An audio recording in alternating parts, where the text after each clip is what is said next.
I appreciate it if you could just turn round and have a look. There are the two violinists, Isla and Erin, the sisters, and their long-suffering dad. And on the left, of course, Hayden Moss. And they're all members of Dudley Performing Arts. And they've come along tonight to play for us. So thank you so much. We really enjoyed that. Thank you.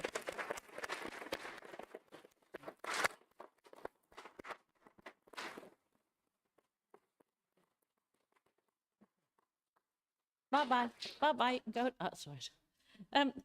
Colleagues, we've just been listening to Christmas music, the seasonal music, and I had the dreaded words to my house. It's all right, Mum, we're all coming to you for Christmas. So there'll be 10 of us around that turkey. So we're all thinking about what we're going to be doing, how to make lives better for people at this time of year. And then we sometimes forget that elsewhere in the world, it isn't quite like that, is it? And we do have areas of warfare, the Middle East, Ukraine. We could list them all, couldn't we? So I thought tonight I would start with the universal prayer of peace. Lead me from despair to hope, from fear to trust. Lead me from death to life, from falsehood to truth. Lead me from hate to love, from war to peace. Let peace fill my heart, my world, and our universe. Amen. Please be seated, everybody. Put myself forward. Here we go. Off we go. Well, I passed the first test of the evening. I've remembered Isla and Erin's name. It's been worrying me that I wouldn't remember them. Right, are there any apologies for absence? Apologies for absence? Yes? Councillor Roberts, Councillor Casey and Councillor McGaw and Councillor Sauter. Okay. Oh, sorry, right. You snuck in. So it's not Councillor Roberts, it's Councillor Casey, Councillor Sahota, yeah? And Shanelia as well. Oh. Okay. Councillor Collins wants to come in. Any other apologies? Who was the first one, sorry? Cameron. Zach. Okay, Councillor Zach. Did we get that down there? Good, right. That's Stuart Henley. Any prior declarations of interest made under the Members' Code of Conduct have been published online. I now invite members to declare any additional interests. Are there any? Thank you. The minutes of the last meeting. I move that the minutes of the meeting held on the 21st of October 2024 be confirmed as a correct record and signed. Does the council agree? That is carried. Thank you, colleagues. It's my sad duty to report on the recent death of former councillor Malcolm Davis, who passed away on the 12th of October. Malcolm Davis served on the council between 2000 and 2012 in the St James's ward. He represented the Liberal Democrats and UKIP and was the Dudley Royal British Legion chairman. The funeral was on the 12th of November, and I did attend that funeral along with several other members of the council and past mayors. So I now can ask the council to stand for a minute silence in respect to Malcolm Davis. Yes, I got it.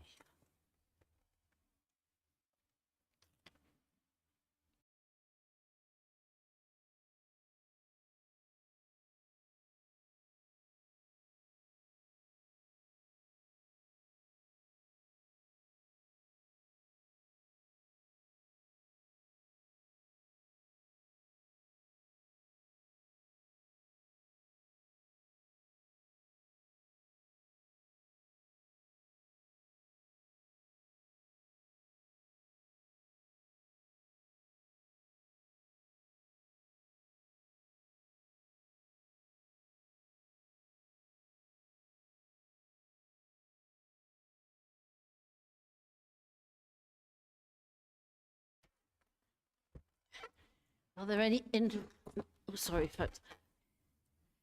Any members who wish to make a tribute? I call on Councillor Patrick Harley. Madam Mayor, I'll keep this very brief. I think former Councillor Davis, probably one of the few councillors, I know there has been a few, but one of the few to be successfully elected in the same ward by two different groups. First of all, the Liberal Democrats in the days when Tony Blair was rising to the ascendancy, and then many years later as a UKIP candidate when we were under the cosh, to put it. But I think what former Councillor Davis will be remembered for is probably more his work with the Royal British Legion, where he rose to be branch chairman. And I know from many cold Remembrance Sunday parades just over the road here, Malcolm represented the Legion very appropriately and respectfully, and I think that's what he will be remembered for. Thank you, Madam Mayor. Councillor Stanley? Thank you, Madam Mayor. I knew Malcolm very well. In fact, after he left the council, I made a point of going to see him each year on the same day of the year, believe it or not, on Palm Sunday, because he always used to like me to turn up and bring him a palm from church. He was a devoted Roman Catholic, as you proved that at the funeral service you were present at, Madam Mayor. My early recollections of him was during my days as chairman of the planning committee all those years ago, and he was on the planning committee with myself and several other people have since departed. The enthusiastic approach to most things, you could just discuss him, really speaking, as being one of nature's true gentlemen. He was devoted to the Royal Air Force. I served there as a serving member, and also with the Royal British Legion. And so, of course, I came to purposes with him through my connection with the Royal British Legion, the same as Malcolm's connection. Truly nice gentleman to know. Each year I look forward to going round to Pear Tree Cottage, is in Cateshill, and spending a couple of hours with him and talking and reminiscing about old times. But a really true gentleman, as the leader says. He represented two parties, but I think I'm allowed to say that he did turn over to us in the end, and he was part of our group, not an elected member, but with the association. So all I can rise and say is I hope that he'll rest in peace and rise in glory, because after the long service we had, if you remember, he deserves to. Thank you, Madam Mayor. Thank you, Councillor Stanley. Councillor Lowe? Thank you very much, Madam Mayor. It was sad to hear of the parting of Councillor Davis. And I think at the time in the reflections, I've been thinking of the contribution, not only that I would wish to make in his memory, but of what Malcolm Davis would expect me to make. Now, Malcolm Davis was initially a Liberal Democrat, and we disagreed on many issues, but I think that we could respect the role that he undertook as that Liberal Democrat representative. He then got re-elected as a UKIP councillor, and Malcolm would expect me to stand up and reassert the contributions that he made in this council chamber and on the streets had a negative impact on the social cohesion of this very borough. That cohesion that still has difficulty today. And to me, Madam Mayor, it reminds us at this time that every one of us has a responsibility in the words that we say and the deeds that we make, and the impact that that can have on the communities that we serve.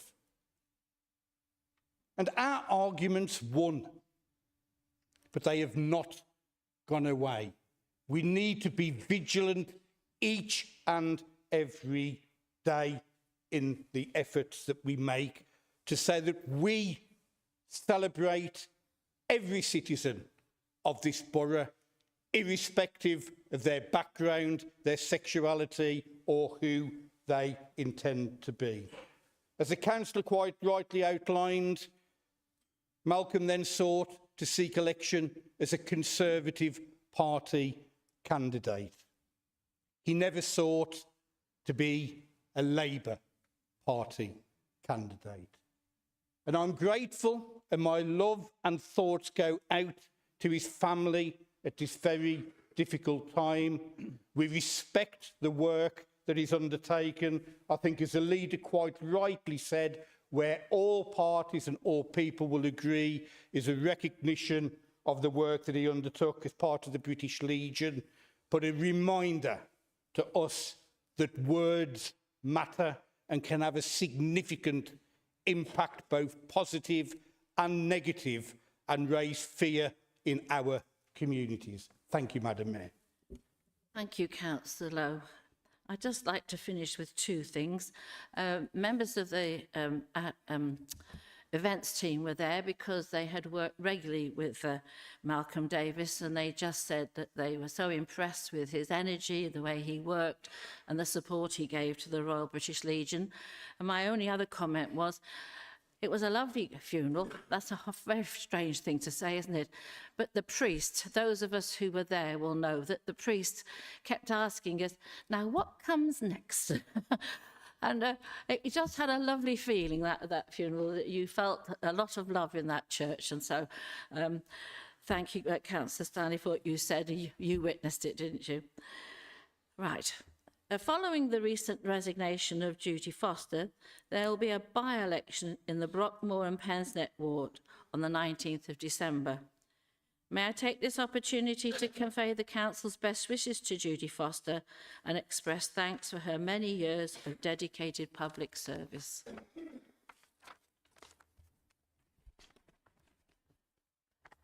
Now, some of you may have realised that I've had a rough time turning on lights this Christmas because Dudley and Briley Hill had to be abandoned owing to the awful weather. I found myself last Wednesday in the middle of Dudley by the fountain announcing the lights were coming on. There were one or two members of staff who'd been dragooned there, plus some students coming out of the college who found themselves. So when I asked questions, I got answers. It was quite a bit of fun. But it does mean that Dudley Town Centre missed out on the equivalent of what Halesowen and Stourbridge had. So I'm announcing that Dudley Town Centre on the 14th of December between 10 and 4 p.m. The Town Partnership will be putting on an event where there'll be stalls, stage entertainment, a Christmas trail and street entertainers, and all are welcome to come. I'd like to thank all of you who did attend my civic carol service last Friday at St. Paul's. St. Paul's have asked, can we come back next Christmas, because they raised so much money, because so many people were there. But for those of you who are there, thank you so much for attending, and I hope you enjoy the evening. Finally, it's a few pieces of business. I want to remind you that there'll be an extraordinary meeting of the Council on the 18th of December at 6 p.m. I don't know how long it's going to be, but when we get to the car park, people will be parking there for the special schools concert. So arrangements, I do believe, will be made, but the request will be, please don't park in the members' car park when you come. You will have advice sent to you soon after this, telling you where to park, okay? And you will not be charged. Am I right on that? Madam Mayor, that's what I'm proposing to ask the Director for Environment to arrange, but we will send out the details to all councillors, yes. Thank you. And also, just to remind you, on the 19th of December, it'll be the Mayor's Christmas concert in the Town Hall. And one final notice, there will also be an extraordinary meeting of the Council on the 30th of January 2025 at 6 p.m. But this meeting has been rescheduled from the original date of the 27th, okay? So it's on the 30th. Right, we now move to reports and recommendations, and I call on the leader to move. Thank you, Madam Mayor.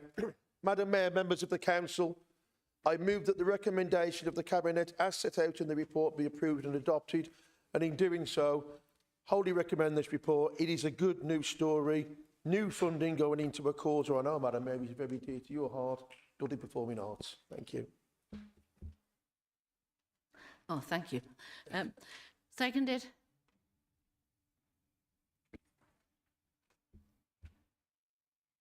Sorry, Madam Mayor. Formally seconded. Anybody wish? Oh, Councillor Ali. Yeah, thank you, Madam Mayor. The Revenue and Capital Outturn Report for 24-25, which is not included in the council papers, but is obviously referred to in the Cabinet meeting held on 23rd of October, exposed troubling details about the council's financial situation. It showed that the position had worsened by £200,000 compared to the September report, and that £3.4 million had been drawn down from reserves. This left little room to address any unforeseen financial pressures. The General Fund reserve position remains critical, and it is particularly concerning that these reserves are forecast to be entirely depleted by 25-26. And I say poor decision-making has further deepened the financial crisis facing the council. Overly optimistic business cases, some of which have so far not delivered, such as the energy to waste contract, which overspent by over £800,000, the same as last year's overspend. Similarly, failures like the closure of Bar Bistro highlight an alarming pattern of mismanagement. These are not isolated incidents, Madam Mayor. They are failures with long-lasting consequences that will burden this council for years to come. Madam Mayor, since these findings in October, I can only assume the council's financial position has worsened, and yet we are forced to wait another 2 weeks before the administration lays bare the full extent of the financial chaos they have created. It is not just me who is drawing these conclusions, Madam Mayor. External auditors, the LGA and CIPFA have all raised serious concerns. They point to over-reliance on the assumptions baked into the medium-term financial strategy in the face of the administration's own track record of weak delivery, U-turns and mini-budget. When we raised concerns or highlighted risks about the council's financial sustainability, the leader failed to acknowledge the problem. Instead, he shifted the blame to others, refusing to take accountability. This is unacceptable. And now he attributes the financial crisis to the so-called Golden Triangle. But we know this issue cannot be seen in isolation, Madam Mayor. It has been overseen by the failure of the political triangle, I say, the leader, the cabinet member for finance, and the cabinet itself. They were asleep at the wheel, failing to provide vision, leadership, or decisive action when needed most. In the same cabinet papers, Madam Mayor, we learned of the staggering £35 million shortfall in next year's budget. It is no secret where Councillor Harley and his administration will turn to make up this gap. We know exactly who will bear the brunt of these cuts. Madam Mayor, in concluding, does the leader accept responsibility for his role in driving the council into the financial crisis? Does he believe he should follow the example of others who have stepped aside in the light of such failings? And if not, why not? Thank you, Madam Mayor. Thank you, Councillor Ali. I have no other speakers, so Leader, would you like to reply? Thank you, Madam Mayor. Madam Mayor, I'll start by offering my sincere sympathy to Councillor Lowe. Just when you think it couldn't get any worse, really.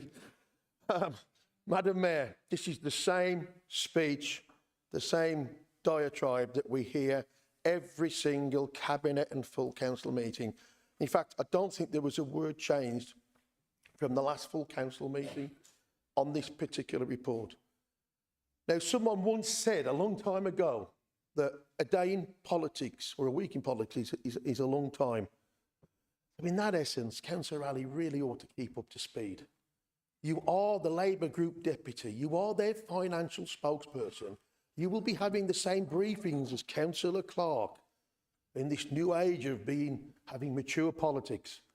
So it's a pity that you're not listening, or it's not sinking in, or you just refuse to listen and refuse to accept the reality that our finances are getting better every single report. Now, you clutch at straws, Councillor Ali, by saying the position worsened by, I think the figure was 200,000. Anybody that has a business plan for 12 months will know that your fortunes will go up and they will go down. As you get revenue in, they improve. As you shell out for expenditure, they will go down. So that really is clutching at straws. And the people of this borough can judge us on budget night when, Madam Mayor, those £30 million reserves, I believe, will still be there. And in addition to that, Madam Mayor, this side of the chamber, under this administration, with this cabinet member for finance, will be adding to those reserves, not just this year, Madam Mayor, but every year for the next 5 years. And that's something that Councillor Ali couldn't do, couldn't understand, and would never deliver. Thank you, Councillor Harley. All agreed? This is agreed. This is carried. Agenda item 6, approval to submit the Dudley local plan. I call on the leader. Oh, the deputy leader, sorry. Do apologise. Working overtime then. Thank you, Madam Mayor. Madam Mayor, members of the council, I move that the recommendations as set out in the report be approved and adopted. Thank you. We have a seconder? Formally seconded, Madam Mayor. Thank you. Thank you, Councillor Harley. I have two speak. Oh, I've got you down to speak, Councillor Harley. Don't know why. I call on Councillor Ed Lawrence. Thank you, Madam Mayor. It's great to see our own Dudley local plan going for examination by the Secretary of State. This is what we have been campaigning for since June 2021. A plan controlled by this authority and not containing any greenbelt land, specifically for our ward, the Triangle and Holbeach in Wallheath. We need to thank the officer team who have worked tirelessly to put this plan together under ever-changing circumstances, and also thank Councillor Harley for taking the bold decision to take us out of the Black Country Plan to forge our own future. He was criticised at the time. However, I believe this is one of the biggest reasons our sites have been saved. I should be over the moon that this plan is progressing to this stage, but we all know the new Labour government's plans on house building. Will this plan be rejected and sent back to us, telling us we need to increase our numbers by over 140%? Because if it does, then all our greenbelt across the borough is at risk. Let's hope it doesn't come to that. I stood up at the last council meeting and shared my concern that we had not heard anything from the Dudley Labour group in regards to the proposed figures. In fact, the leader of the Labour group refused to sign a letter from this council to Angela Rayner stating the new figures were too high. South Staffordshire is also facing a huge increase in numbers, and this could mean development on our borders. We have a strong voice in South Staffordshire in Mike Wood, but we need that strong opposition from our Dudley, Stourbridge and Halesowen MPs, something which I have not heard. Just as they were happy to see the winter fuel payments taken from our vulnerable pensioners, it seems they will not stand up for our residents in Kings Winford and Wallheath to protect our greenbelt. Yesterday, in Wallheath, we raised our new flag in the village. The flag has a green background and wheat to represent the village being surrounded by green countryside. We want to keep it that way. And if we're going to do that, this whole council needs to be against building on our greenbelt. Currently, I don't think the Labour group are, and they would be very happy to see the bulldozers roll into Wallheath. Thank you, Madam Mayor. Thank you, Councillor Lawrence. I call on Councillor Harley. Madam Mayor. Well, Madam Mayor, 2 years ago, I made that decision to come out of the Black Country Plan. That very same Black Country Plan that would have allowed development of Dudley's Greenbelt for the benefit of Walsall, Wolverhampton and Sandwell. And I thought that was wrong at the time, Madam Mayor, and I still do. I was shouted out for it by members opposite, by the former Labour leader, I must say not Councillor Pete Lowe, but former Councillor Zada. I was criticised for it by some that used to sit on these benches are no longer members of this authority. We were told we would be ostracised and we would be alone. And yet, Madam Mayor, now Wolverhampton, one of our harshest critics of the decision to come out, is now pursuing a brownfield-only policy. I have to commend officers, Madam Mayor, because in those 2 short years, we have gone from leaving the Black Country Plan to being ready now for almost Regulation 22, which means that our job in this chamber is done.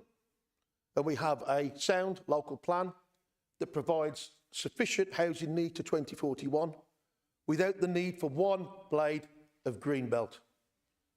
And we'll come on to the ridiculous amendment to our notice of motion later, but not one blade of greenbelt, Madam Mayor. Plus the fact that we took out quite a few green spaces out of that original plan. Green spaces like Severn Drive. So members later on this evening will have a big decision to make. Back the original notice of motion or back the amendment and absolutely sabotage that plan to save Dudley's Greenbelt and green spaces. This plan is sound, Madam Mayor. It provides sufficient housing until 2041. It doesn't make use of the Greenbelt, and it's a plan that everybody in this borough, all 72 members, every member of Parliament, the Metro Mayor, everybody should get behind and support. Thank you, Madam Mayor. Thank you, Councillor Harley. Do you wish to exercise your right of reply? Only briefly, Madam Mayor, just to thank members of the council. I'm very much hoping that Reg 19 will turn into the examination, and the examination will then turn into adoption early in 2026, so we can look after our green belt and green spaces. Thank you, Madam Mayor. Thank you, Councillor Bradley. All agreed? That is carried.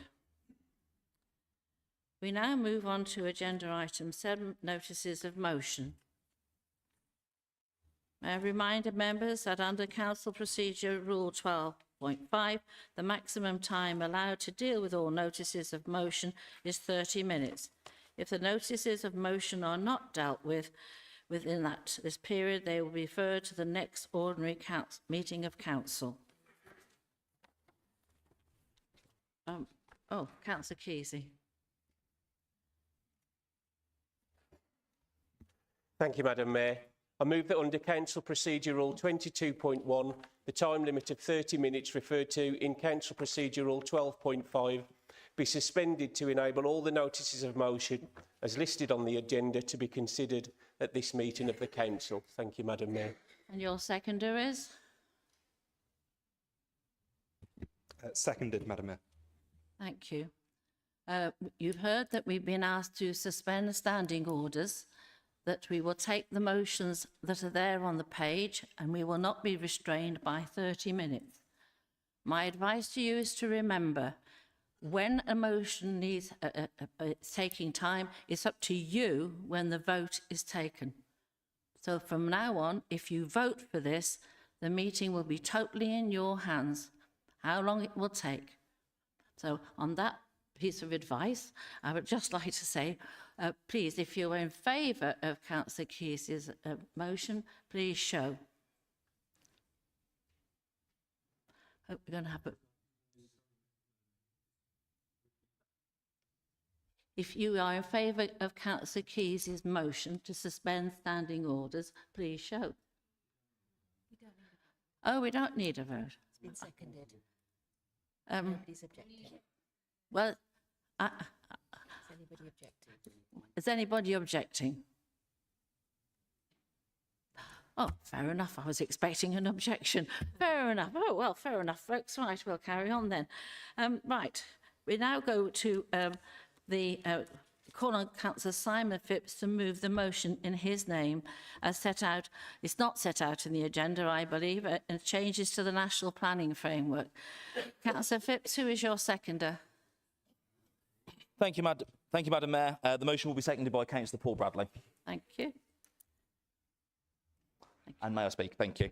Under Council Procedure Rule 14.7, I would like to make an alteration to my motion, which will be distributed to members now, if that's okay, please. Thank you very much.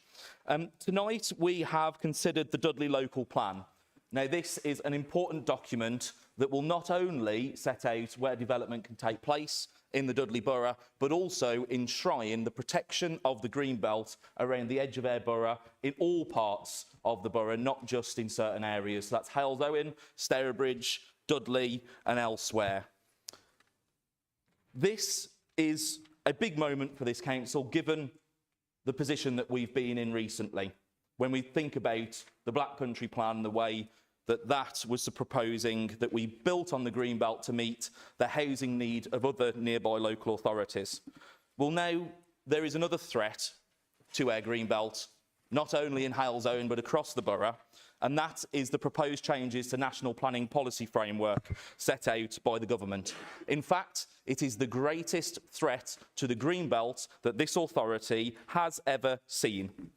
Huge increases in targets for house building for metropolitan boroughs such as Dudley are being proposed, 143% increase.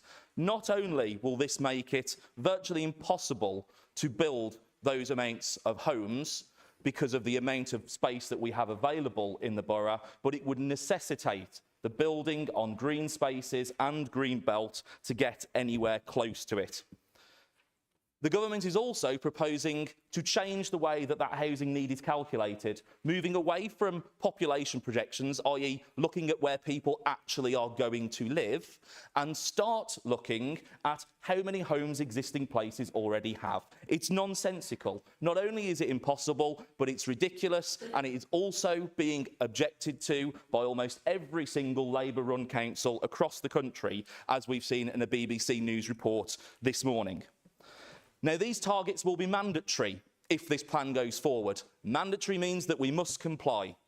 Now, in that situation, who will be the arbiter if we want to pass a brownfield-only plan, a brownfield-first plan? The arbiter will be government-appointed planning inspectors, and those planning inspectors will act on the policy set by the government. They already are right now, because in Halesowen, we've already seen a farm that is going to be turned into a solar farm, and the reason why that's going to be, or a battery storage plant, I do apologise, the reason why that's going to be done is because the planning inspector, using policy, has said, yes, this will cause significant harm to the countryside in Halesowen, but I believe, based on the planning policies set out, that it is acceptable to continue and allow that development.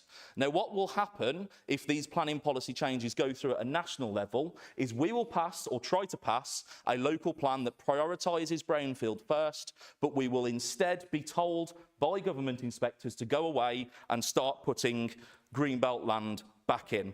It will take decision-making away from every single member in this chamber. It will give that decision-making to the Labour government.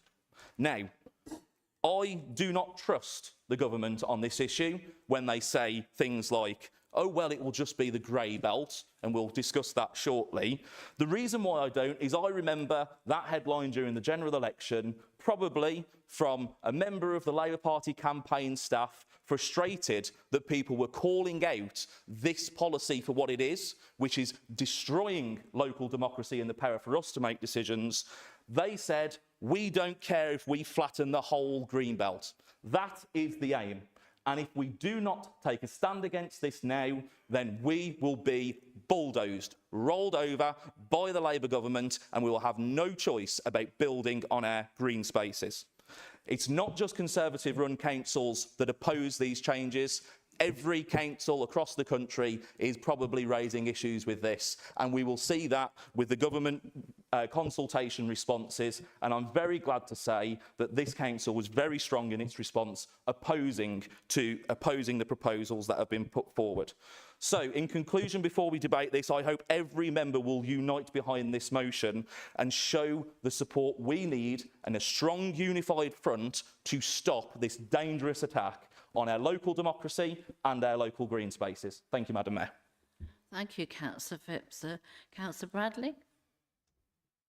Seconded, Madam Mayor. Thank you.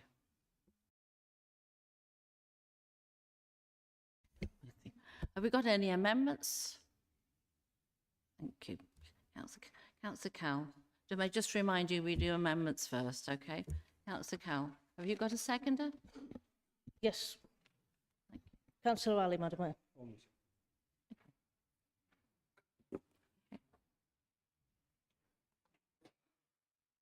Thank you, Madam Mayor.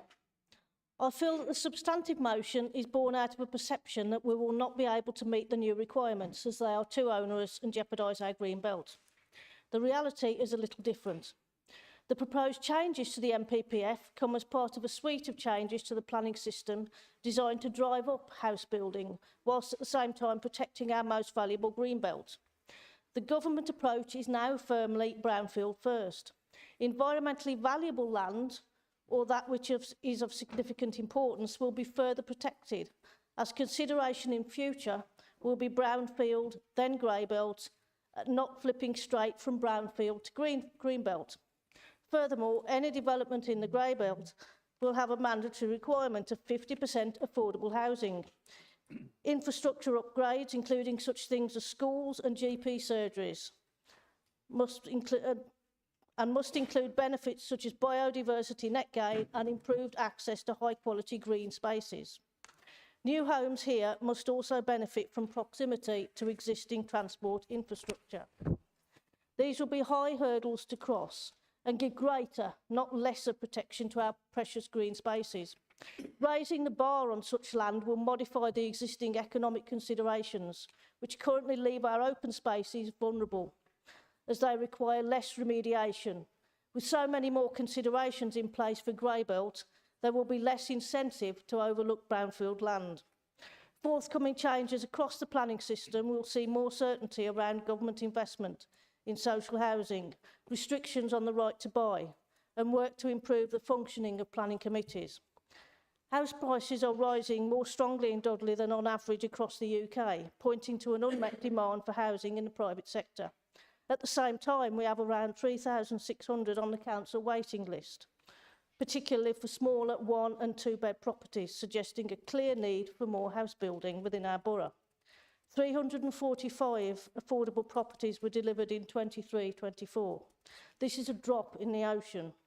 We must find a way to improve the provision of suitable housing across all tenures, and the changes to the MPPF and wider planning system for the first time in many years indicate a positive way forward. Please support this amendment. Thank you, Madam Mayor. Thank you, Councillor Cowell. It's seconded. I can see we have one speaker on the amendment. Councillor Harley. Mary, is to speak on the amendment.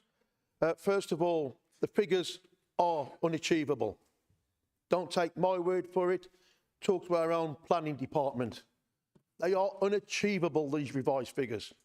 Our best figure ever for house building in this borough was 700. To increase that by 143% is just ridiculous. And you are starting from a point of total failure.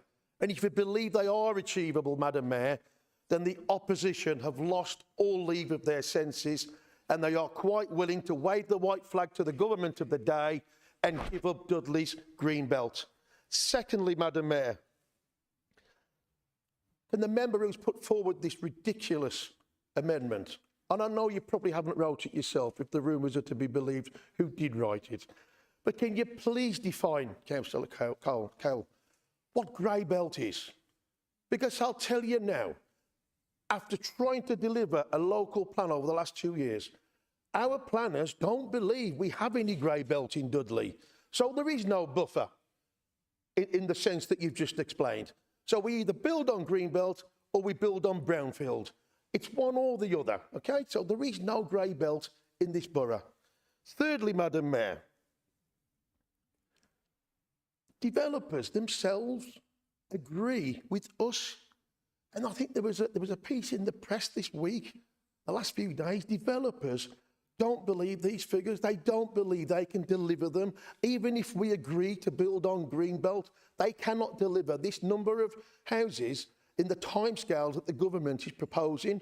One, they don't have sufficient skilled workforce. 2, they would just flood the market. And the stats on whether we build more council homes or anything, we just encourage developers to just land bank more than they do now. So the end reality, colleagues, and through you, Madam Mayor, is that not only would these figures fail, you'd actually deliver less house building because developers would just sit on what they've got. Madam Mayor, this amendment is poorly prepared, it's poorly written.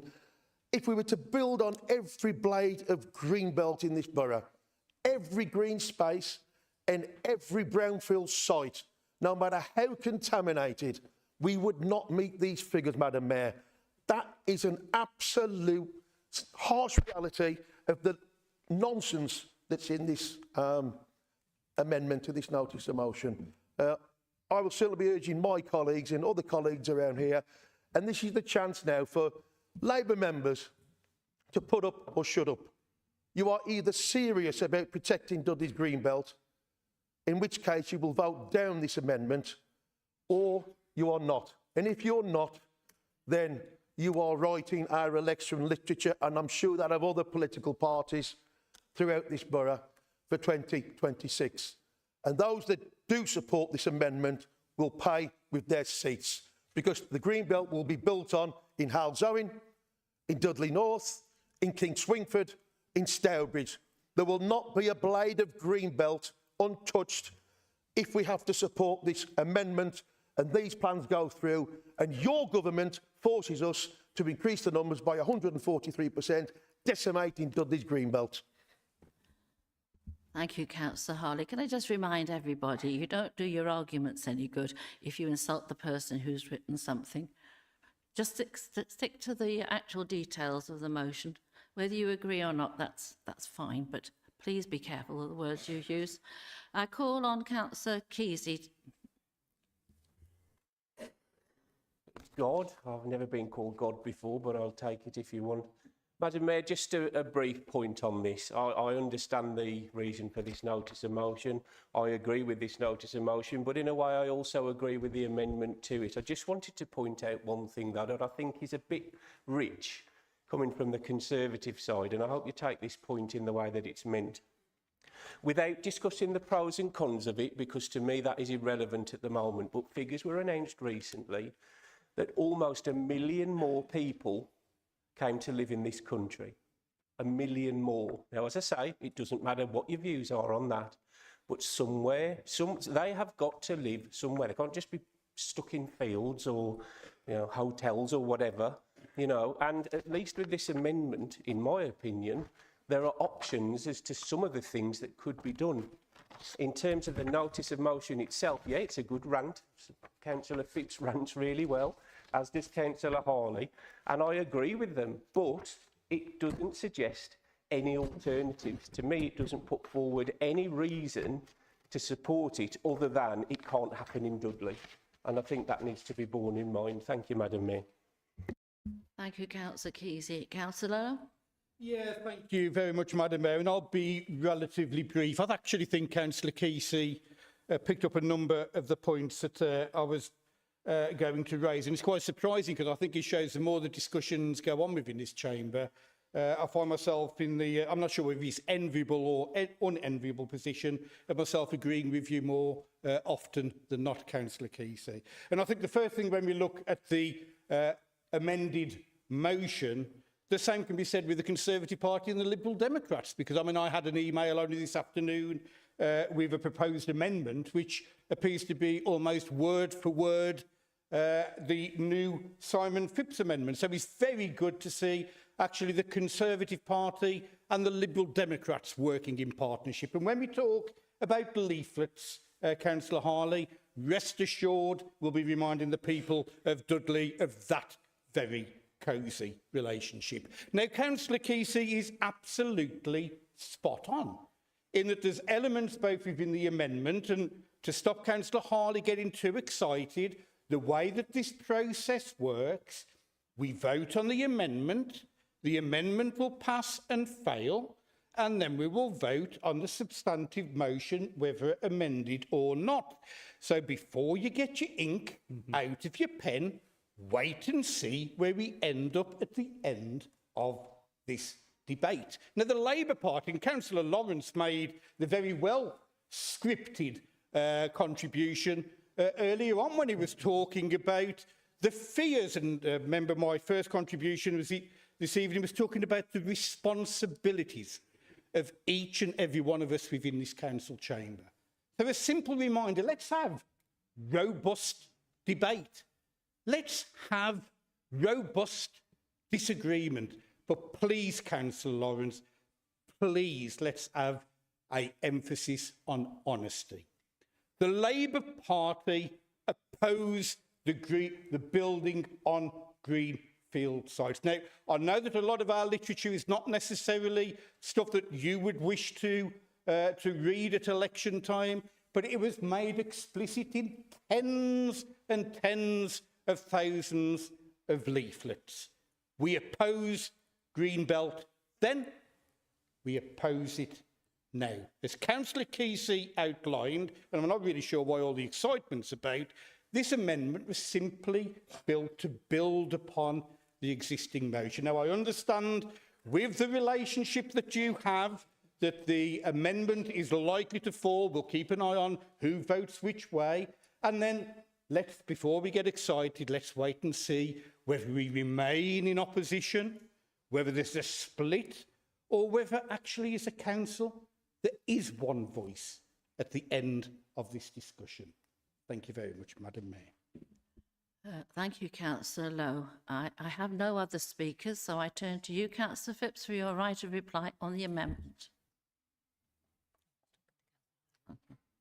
Thank you very much, Madam Mayor, and thank you, Councillor Cowell, for putting forward the amendment. However, I'm afraid, as you might expect, I do not agree with it. I actually think that it undermines the position of this council when it comes to considering the response to the government that we've made in the consultation on the new planning changes. Not only that, but I find it really quite incredible that any member in this chamber could actually stand up and welcome the introduction of these mandatory targets. To do so would suggest to me that there is more at play with regard to covering one's own party and colleagues within the group and your new members of parliament than actually doing what is right for the people of the borough. Because when you read the housing targets, there's no other conclusion to make other than a 143% increase, while places like Birmingham and London are having their targets massively reduced. Councillor Kesey mentioned immigration. 1 million more people came into the country. Where are they going to live? Indeed, because it seems as that there's a large number that's going to live in places like Dudley all across the country with these huge increases in house building without proper thought to actually where is the housing need. And the housing need is not all in places like Dudley. It is very often in places in cities like Birmingham and London who are having their targets reduced, but for what I believe are political reasons. The text of this amendment shows blissful ignorance to the proposed changes that will be made on this borough and the effect that that will have on the way that we do our local plan. You know, when we talk about the grey belt, which is defended within this document, we've been told numerous times, not only by members of council planning officers, but also by some of the new members of parliament in Dudley, that there is no grey belt within the Dudley borough, and that we do not have to be concerned by the fact that this new definition of grey belt is being brought in. But actually, this amendment gleans some information with regard to the grey belt, because it also confirms that the grey belt will encompass land in the green belt that is allegedly contributing minimally to the 5 key purposes of the green belt. So what will that mean in reality? In reality, it will mean that the people who will make the decision as to whether a plot of land is green belt, grey belt or anything like that will be done by planning quangos at central government at the behest of the Labour Party in government. It will not be done by members in this chamber. It will be done on a planning policy basis that will take our ability to decide totally out of the question. This clearly shows that the Grey Belt is simply a vehicle for the government to be able to inflict its development needs on the areas that it wishes to comply with. Whether we like it or not, we will be made to comply by this new government if these changes were to go through. And that is before we even, get to the stage where a planning inspector, like I said earlier, will be able to tell us, sorry, we don't quite agree with you. You need to go back and you need to put some green belt in to meet these totally ridiculous and impossible targets. I'm so surprised that a Labour councillor in the Halesowen constituency, knowing the threat that is posed to the green belt in our area, would attempt to excuse the policy of this government in the way that this amendment has done so. And I would hope that every single member backs the original motion, rejects this amendment, clearly for the main reason that if we are going to roll over and have our belly tickled by central government, as it suggests in this amendment we do, it will not only, as I say, undermine the council response to the government consultation, but it will undermine the plan that we've just approved to go to Regulation 22 stage.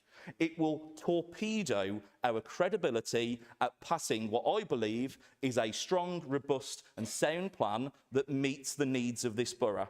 We cannot accept the contents of this amendment, and I very much hope that every member in this chamber will do so. And I would ask that the matter is a recorded vote so we can ensure we review who votes for and against this amendment, please, Madam Mayor. Thank you very much, Councillor Phipps. We now move to the vote on the amendment in the name of Councillor Cowell. I ask you to show. All those in favour should be coming up in a minute.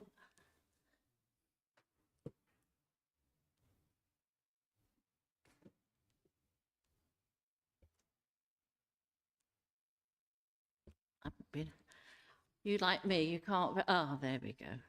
Yeah. All those in favour of the amendment vote yes. All those against vote no. All those who wish to abstain. We all voted. The amendment has been carried. Oh, suddenly changed in front of me at the time. The amendment is lost. Thank you, everybody. The agenda. Have we got any other amendments on this motion? Thank you. We now move then to discuss the main motion unamended. And I call on Councillor Reid to speak.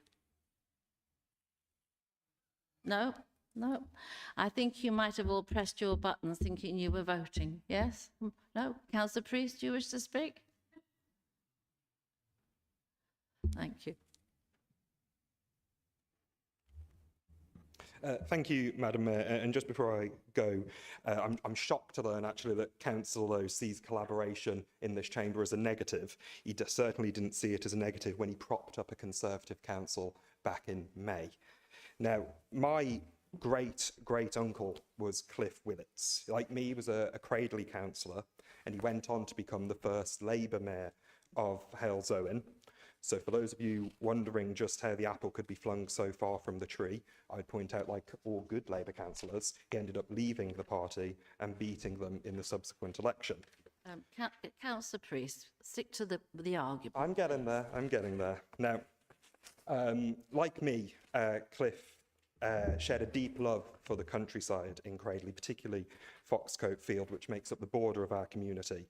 Now, while he passed away before I was born, he's still remembered by many lifelong residents in Cradley. One couple recounted to me at the last election where he fiercely opposed Cradley leaving Worcestershire and joining Dudley, where he said, and I'm quoting, "Whether it's with the sword in my fist or the pen in my hand, I shall fight to keep Cradley and Worcestershire's green and pleasant land." Now, I'm not launching the campaign to cede from Dudley, but for 5 years I've worked alongside residents to campaign to keep our land green and pleasant. Now, I'm no NIMBY. I want to see houses built. I haven't quite given up on the idea of owning my own home. What we need is a housing strategy that meets local need, not developer greed. When the new Labour government took office, they could have empowered local communities to have a real say about development in the area. They should have adapted the affordability criteria to take into account local average incomes. If Labour really wanted to see a housing revolution in this country, they should be investing in local government. They need to give councils the power to build council houses themselves at a scale we haven't seen for a generation. The last time this country met its housing target was when councils were doing the work, not developers. And the government should be encouraging local authorities to ensure that development is fit for the future and ready to meet the challenges of climate change by introducing strict eco standards. Instead, we're about to be lumbered with arbitrary targets that take no account of local need. It's a figure plucked out of thin air with little real consultation with local government. The Labour government, like the Conservative government before them, intends to pave the way for a developer free-for-all. It's a grotesque display of incompetence, a complete failure to understand how local government works. Because the reality is that if Dudley is saddled with the housing targets the Labour government is proposing, then this council would build on every blade of grass in our greenbelt and still not meet its demand. There is not enough room in our borough for what the Labour government is proposing. Now, it's good to see one of our MPs here tonight. I hope you're going to take on board the comments in this chamber and recognise the concern that members have, because we're only saying what residents have told us. It is genuine concern about the future of our green spaces.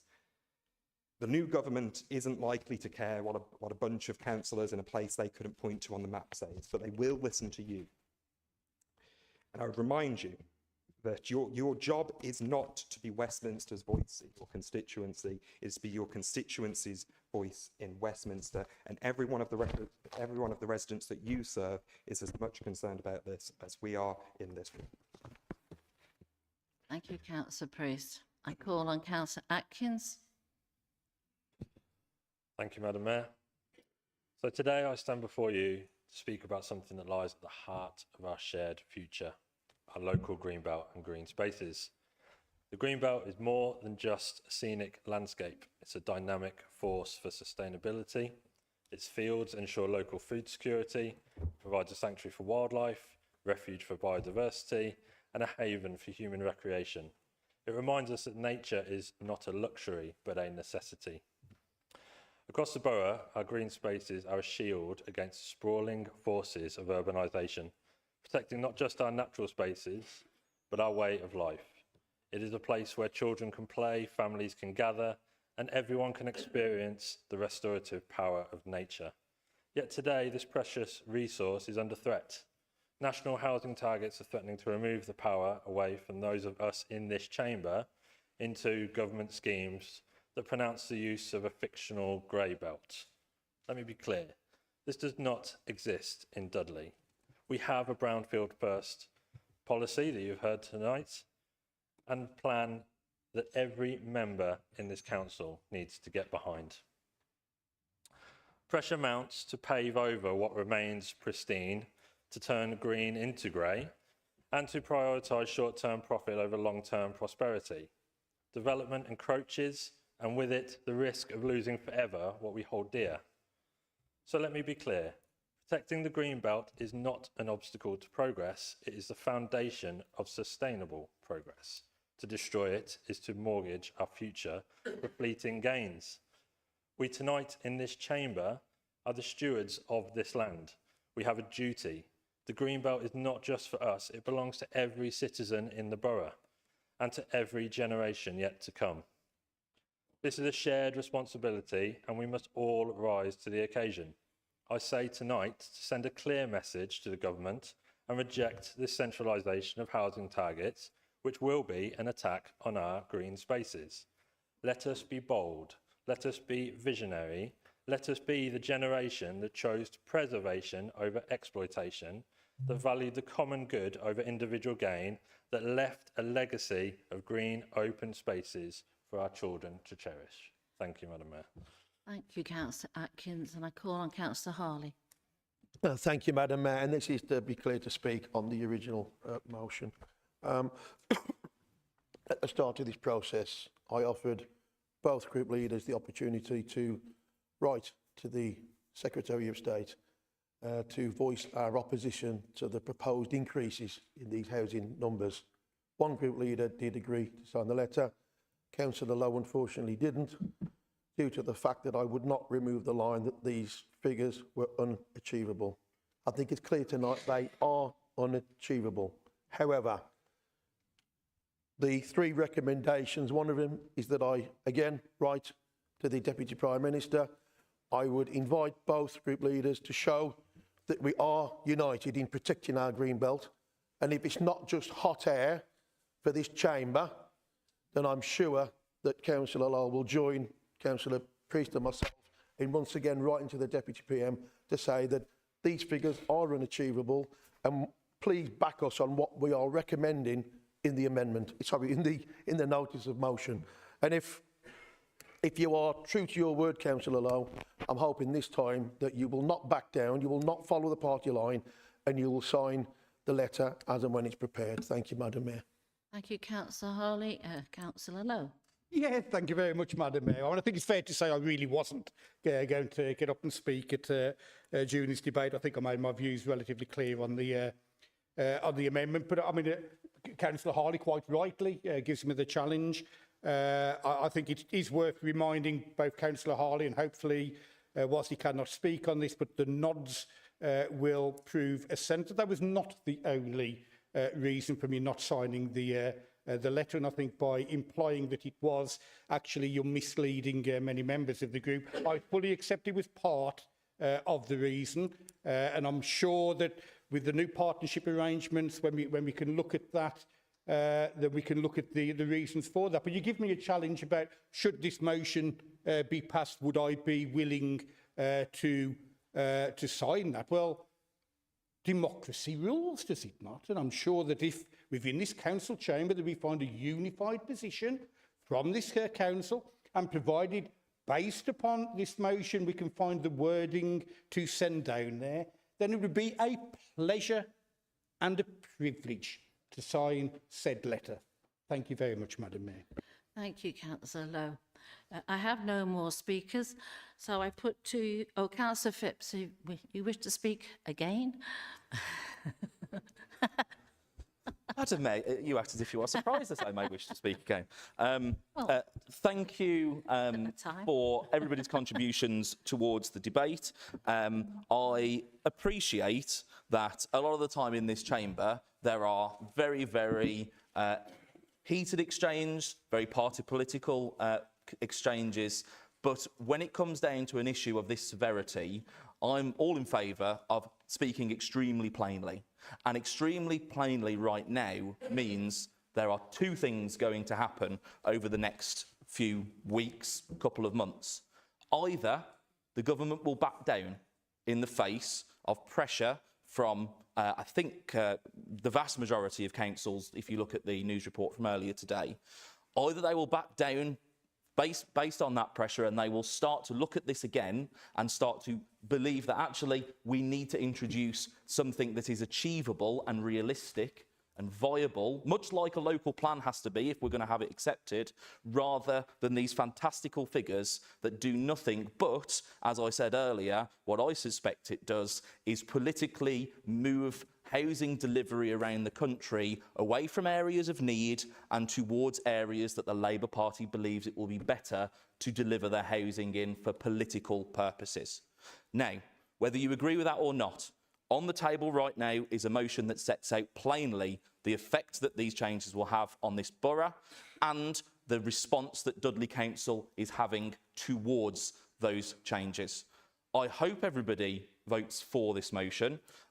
We will wait and see, but one thing that I want to say finally is there is a Member of Parliament in the room, Councillor Eccles. We need you to go to government and say, this doesn't work for us.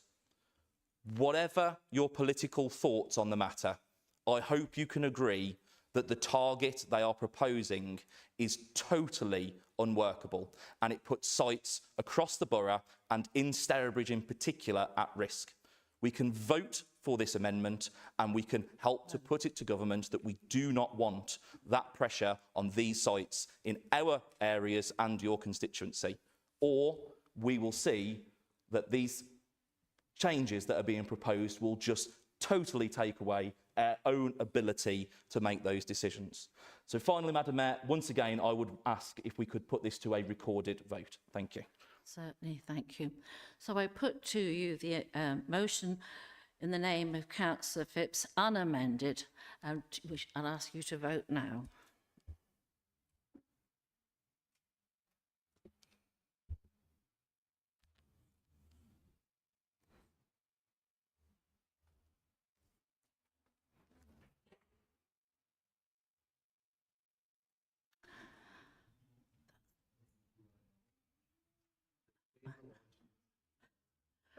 That is carried unanimously. Thank you very much, everybody. We now move to the motion in the name of Councillor Collins, the motion to prioritise residential health improvement.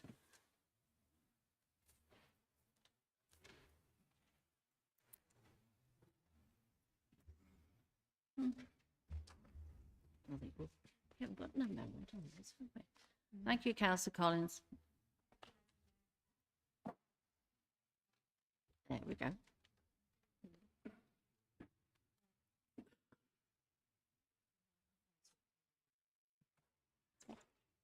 Thank you, Madam Mayor.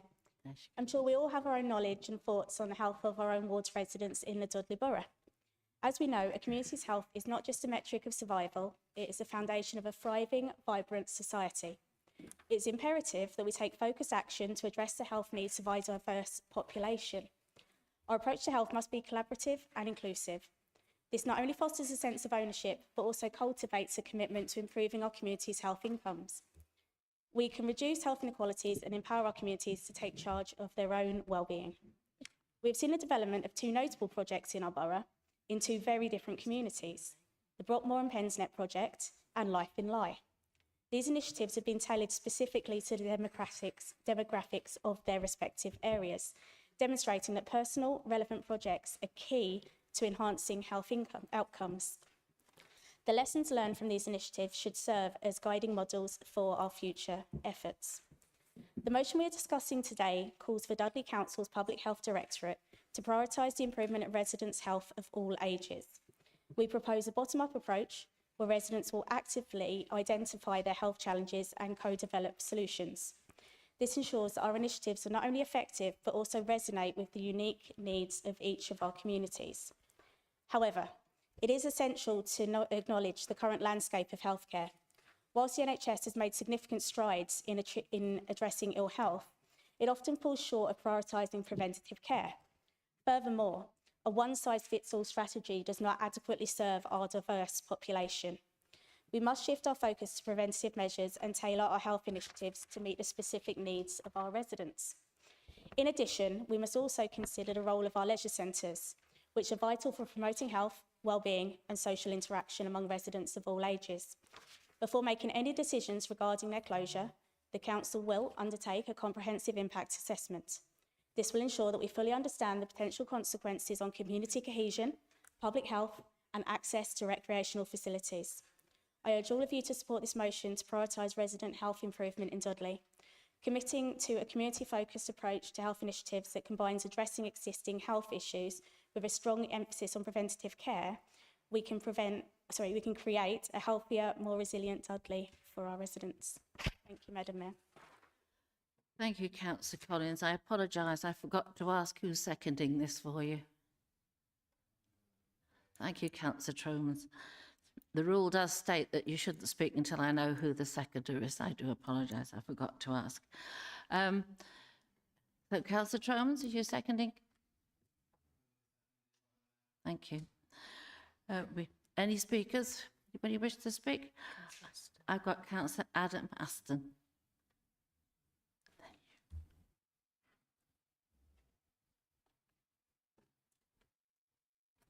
Thank you, Madam Mayor.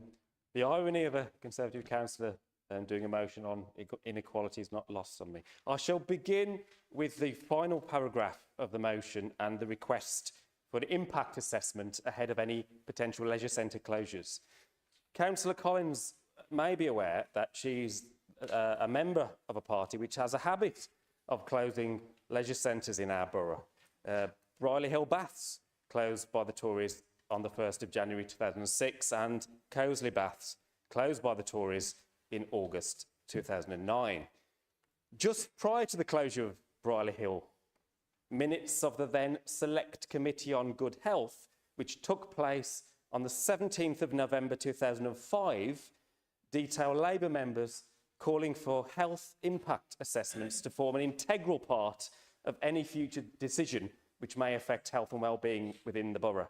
19 years ago, we were calling for health impacts to shape decision-making within the authority, and yet here we still are, Councillor Collins, and here you are again talking about potential leisure centre closures. With regard to the two projects referenced, the Brockmore and Pensnet project and Life in Lye, I know I share the views of the councillors in those wards that there was huge benefit to the community, that officers involved are realistic and understand these are long-term projects. I know the Lye Carnival formed part of the Life in Lye project, which took place in September, which was successfully brought communities together. And personally, I've been involved with the Brockmore and Pensnet project since I became Shadow Cabinet member. And whilst the High Oak surgery issue has not been resolved, the wider work, such as poverty proofing, oral health, nutrition and suicide prevention continues at pace. But Madam Mayor, should we address the elephant in the room? We wouldn't need Brockmore and Pensnet project or Life in Lye had it not been for a decade of plummeting health outcomes, rocketing health inequality, and the fact that 13.4 million people are living in poverty. These two wards, like others, have suffered disproportionately as a result of the past 14 years.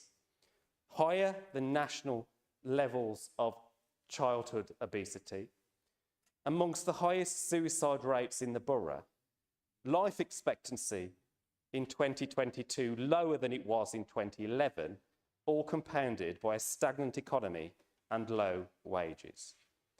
Who can forget the words of Professor Alston, the United Nations Special Rapporteur on Extreme Poverty and Human Rights, who said in 2019 that the policies of the UK government from 2010 entrenched poverty and inflicted unnecessary misery on millions of people. Entrenched poverty and inflicted unnecessary misery on millions of people. So yes, Councillor Collins, the health of the residents of the Dudley Borough does require focused attention, mainly because the last 14 years have increased health inequalities to unprecedented levels previously unseen in post-war Britain. Because of the mass closure of 1,000 Sure Start centres, because of the failure to grasp the crisis in children and adolescent mental health services, because of the sale of 700 sports pitches, because of a 1,000% increase in homelessness, a 5,400% increase in the use of food banks, because of an NHS workforce crisis precipitated by scrapping bursaries and introducing tuition fees on health-related subjects, and because of a crisis in primary care. So, Councillor Collins, we support the motion, but we'll take no lessons from the party opposite on health inequalities caused by bad government. Madam Mayor, I move the question now be put. Right. Okay. We've heard it moved and seconded that the question now be put. That means that we will stop debating this motion and we will go to the vote. But what I'm going to say is you're not voting on the motion at this moment. You're going to vote. Do you want to hear other people speak, or are you happy that you know what you're going to vote and you move to the vote? Okay? But we're not actually voting on the motion. Do you want to vote now? So all those in favour moving to the vote, please show. I need to have a vote on this. Thank you. No. All those who wish to move to the vote.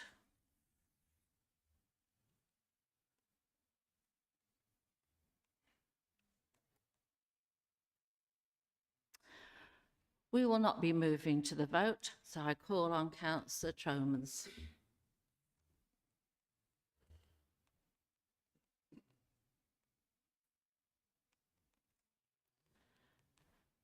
I'll just start. There we go. You'll be all relieved to know, as we have a lot to get through this evening, that I don't plan to speak for long. First of all, I'd actually like to thank you, Madam Mayor, for visiting my ward last month with your consort, Mr. John Bills, to unveil the friendly bench on Foster Street and to have the first sit on that bench. I know that meant a lot to Stourbridge and Bloom and the wider community. Can I interrupt you there? When I sat on it, it was awfully cold. We should I have tried to thought ahead smile and- through the photos. I provided you with a cushion. I do apologise. I'd like to thank Councillor Collins for agreeing to incorporate a suggestion from our group that the council would commit to undertake an impact assessment should any decision arise regarding the closure of a leisure centre anywhere in our borough. I agree with pretty much everything Councillor Aston said on the 14 years of austerity, but in fairness, that is not what we are here to discuss tonight. And unless I'm very much mistaken, Councillor Collins was not part of the Conservative government. I met with Councillor Collins last month and she shared with me her powerful reasons to champion public health by bringing forward this motion. I'm proud to support this motion and I hope it attracts cross-party support from across this chamber. Thank you. Thank you, Councillor Tromans. I haven't got the screen in front of me. Councillor Harley, if you wish to speak. Oh, there we go. I've got you. Thank you, Madam Mayor. And again, never said this in this chamber, but I wasn't going to speak on this issue. But so many others have stood here and said that. First of all, I think, Madam Mayor, it would be remiss of me, and apologies, I didn't congratulate Councillor Ali on becoming Deputy Leader of the Opposition. So congratulations. Commiserations to those that didn't get it, or that might be celebrations come May 2026. But there you go. I'd just like to respond to Councillor Aston's contributions, Madam Mayor. I think he's got a brass neck to criticise us, and yet we're there. We lost the general election, some poor decisions over 14 years, but that was 14 years.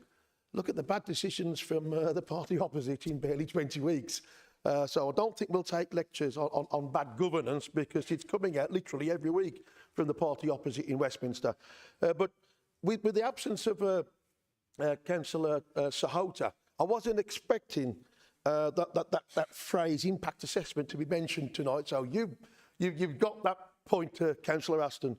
But again, I don't know how you got the brass neck to mention impact assessments because it's well-known fact there was no impact assessment done on removing the winter fuel allowance.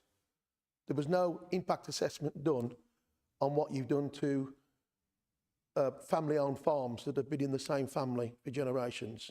So quite a sombre point, Madam Mayor, on two issues that the current government has introduced, where there has been no impact assessment. And yet for years, the members opposite on the shadow cabinet have criticised us for that very same thing. But we have never passed any policies in this chamber. Not one of the 72 of us have passed policies in this chamber that will have such a dreadful impact on our citizens this winter. And in the very week where temperatures are going to go to -7, I think that's something to ponder and think about. And I think members opposite should be thoroughly ashamed.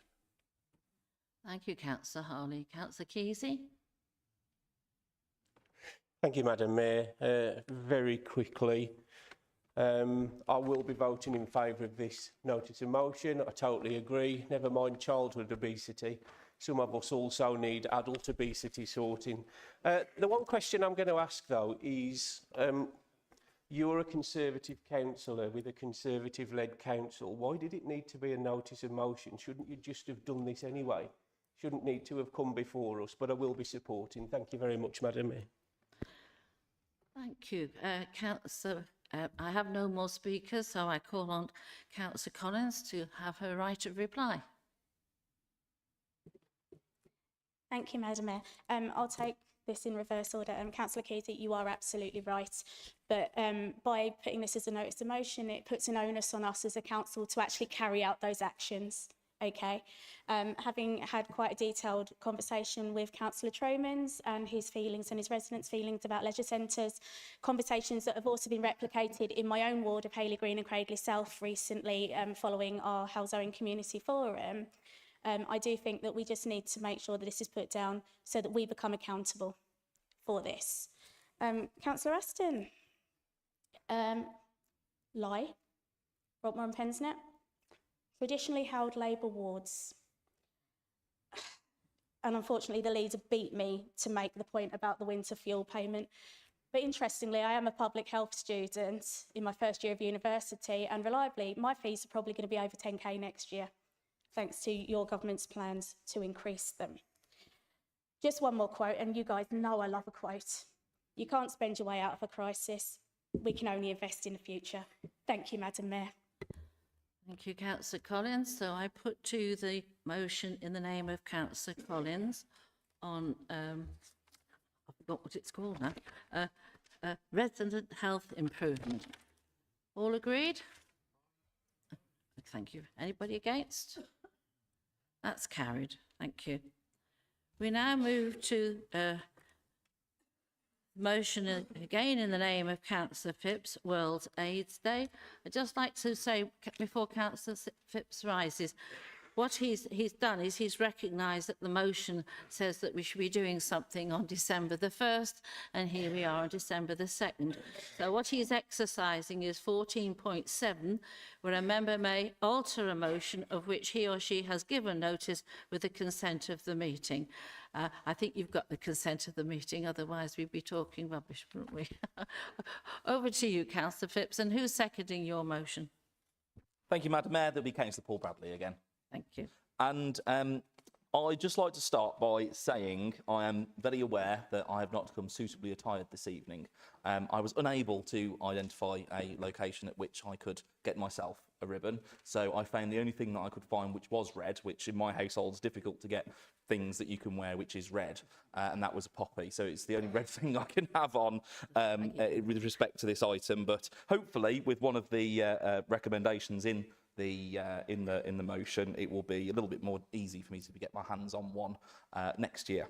Now, the reason why I wanted to bring forward this motion is because in my former role that when I was working for a Member of Parliament, I had the good fortune to work very closely with an organisation called the Terence Higgins Trust.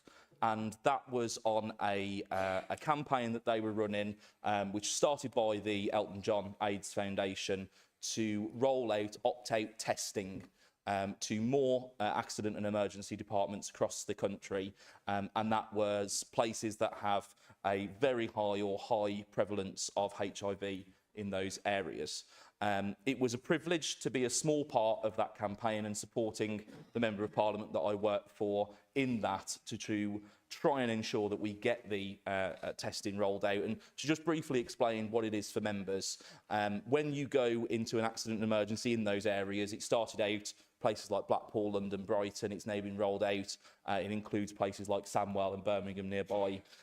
When you go into one of those accident and emergencies and you have your bloods taken, they will test you for HIV, hepatitis B and hepatitis C without having to consent to do it. You'd have to opt out in order not to be tested. And this has been fantastic in identifying over 3,000 people with one of those conditions that didn't know they had that beforehand. It has been a great success, and I really welcome the fact that I haven't seen the full details and been able to get my hands on them, but not only was the previous government really supporting the ambition to end HIV in this country by 2030, but also the new government is as well, and they've allocated significant funding, just like the last government did, to support this particular programme. And it's another really important thing that I kind of came into contact with for the very first time whilst working as part of that campaign, because the MP that I worked for put on social media during National HIV Testing Week that she was taking a test. And all of the comments that were being brought in, that posted on her Facebook, not all of the comments, but a lot of the comments were, well, why are you having to take a test?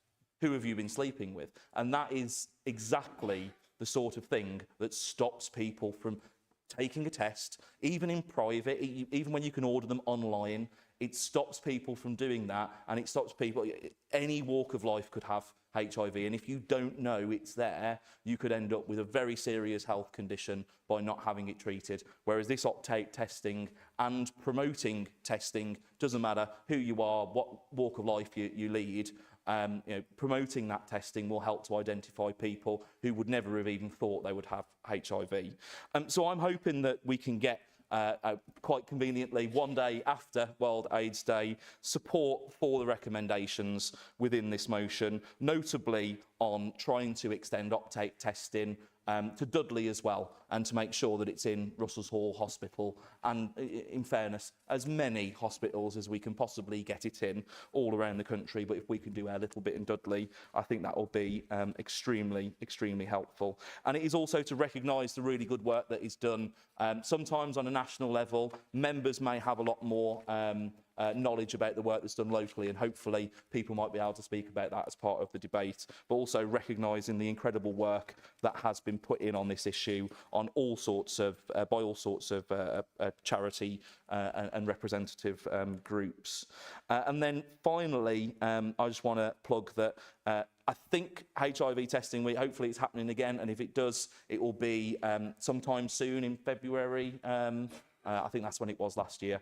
And if it is, it would be great if we could use the council's position for some communications to highlight that, because when that comes round, it's a very easy way for people to be able to order a test online, get it done, send it off completely anonymously, and just get a text message with the result. So hopefully everybody will endorse this, and I thank every member for their attention, and hopefully we'll get this passed. Thank you. Thank you, Councillor Phipps. Councillor Bradley, are you going to speak as you second? Yes, Madam Mayor, formally seconded. Yeah, but you can speak. You put yourself to speak as well. Well, fair enough. Okay. I call on Councillor Lowe. Yeah, thank you very much, Madam Mayor, and you'll be very pleased to know I will be relatively brief on this matter. I think the motion put forward from Councillor Phipps is an excellent motion. It's one that will be getting the full support from our group. I think as Councillor Aston actually outlined as one of the questions, this is just something that should be business as usual each and every year. The only reason for my contribution is just a reminder for those councillors who may be significantly younger than myself, and I'm looking around the council chamber, and there will be a number of you out there, I am sure, but I can't be quite certain at the moment looking around the chamber. But the issue about the stigmatisation, because I think that's a really important point. And let us all remember where that stigmatisation came from.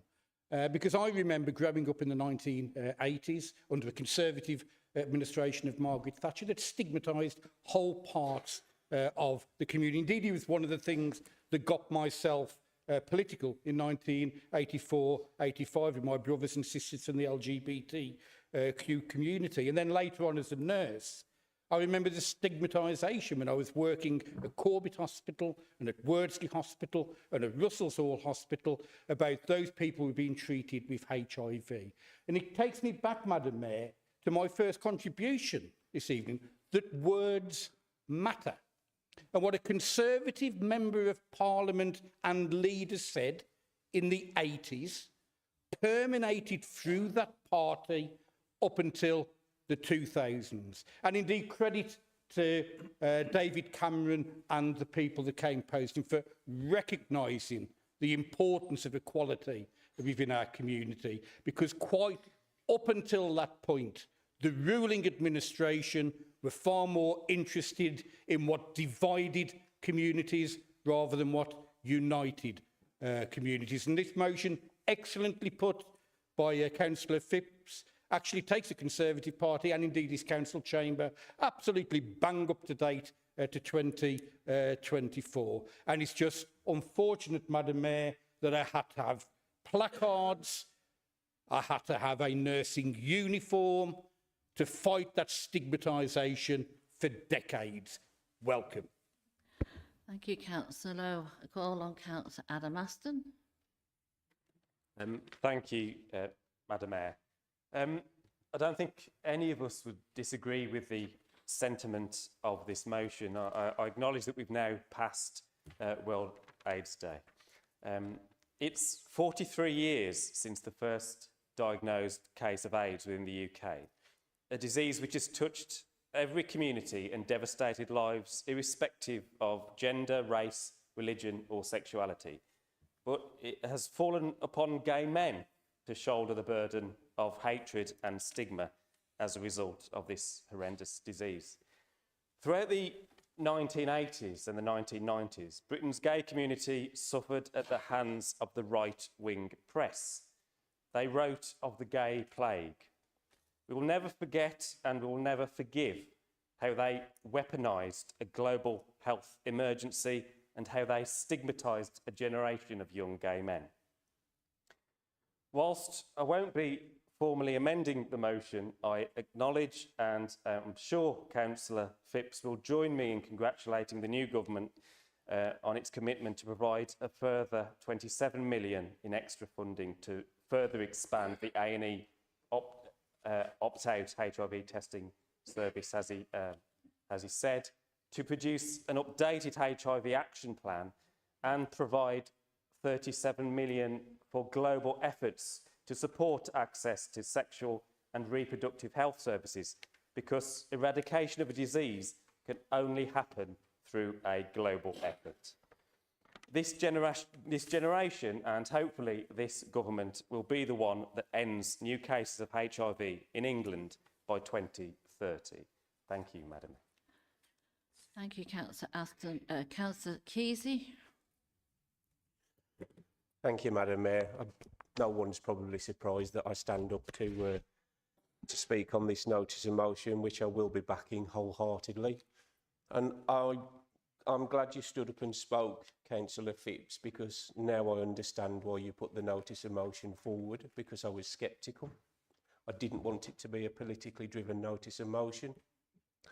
I looked on all your social media for yesterday, World AIDS Day, and it wasn't mentioned at all. No, Facebook I went on as well. Maybe I've got the wrong one, but you know, okay, that's fair enough, thank you. Totally agree with Councillor Aston. I lived through the 80s. I wasn't an out gay man, but I lived through it and I saw it. I remember the adverts on television, don't die of ignorance. It was a scary time. I would recommend to anyone that hasn't or doesn't understand the subject to watch the film Philadelphia, in which Tom Hanks does a bloody good job of portraying what many men and families went through during that period. It was classed as the gay plague. Councillor Bradley, I'm sorry, but I'm going to have to call you out here. One of the reasons we have International Day against homophobia, biphobia and transphobia is because of issues like this and the millions of men that died from a disease that they didn't deserve to get. And early this year, you stood up in this council and declared that Dudley celebrating International Day against homophobia, biphobia and transphobia wasn't value for money. I won't forgive you for that. I will be supporting the motion. Thank you, Councillor Phipps. Thank you, Madam Mayor. Thank you, Councillor Kesey. Councillor Harley. Madam Mayor, another notice of motion I wasn't going to speak on.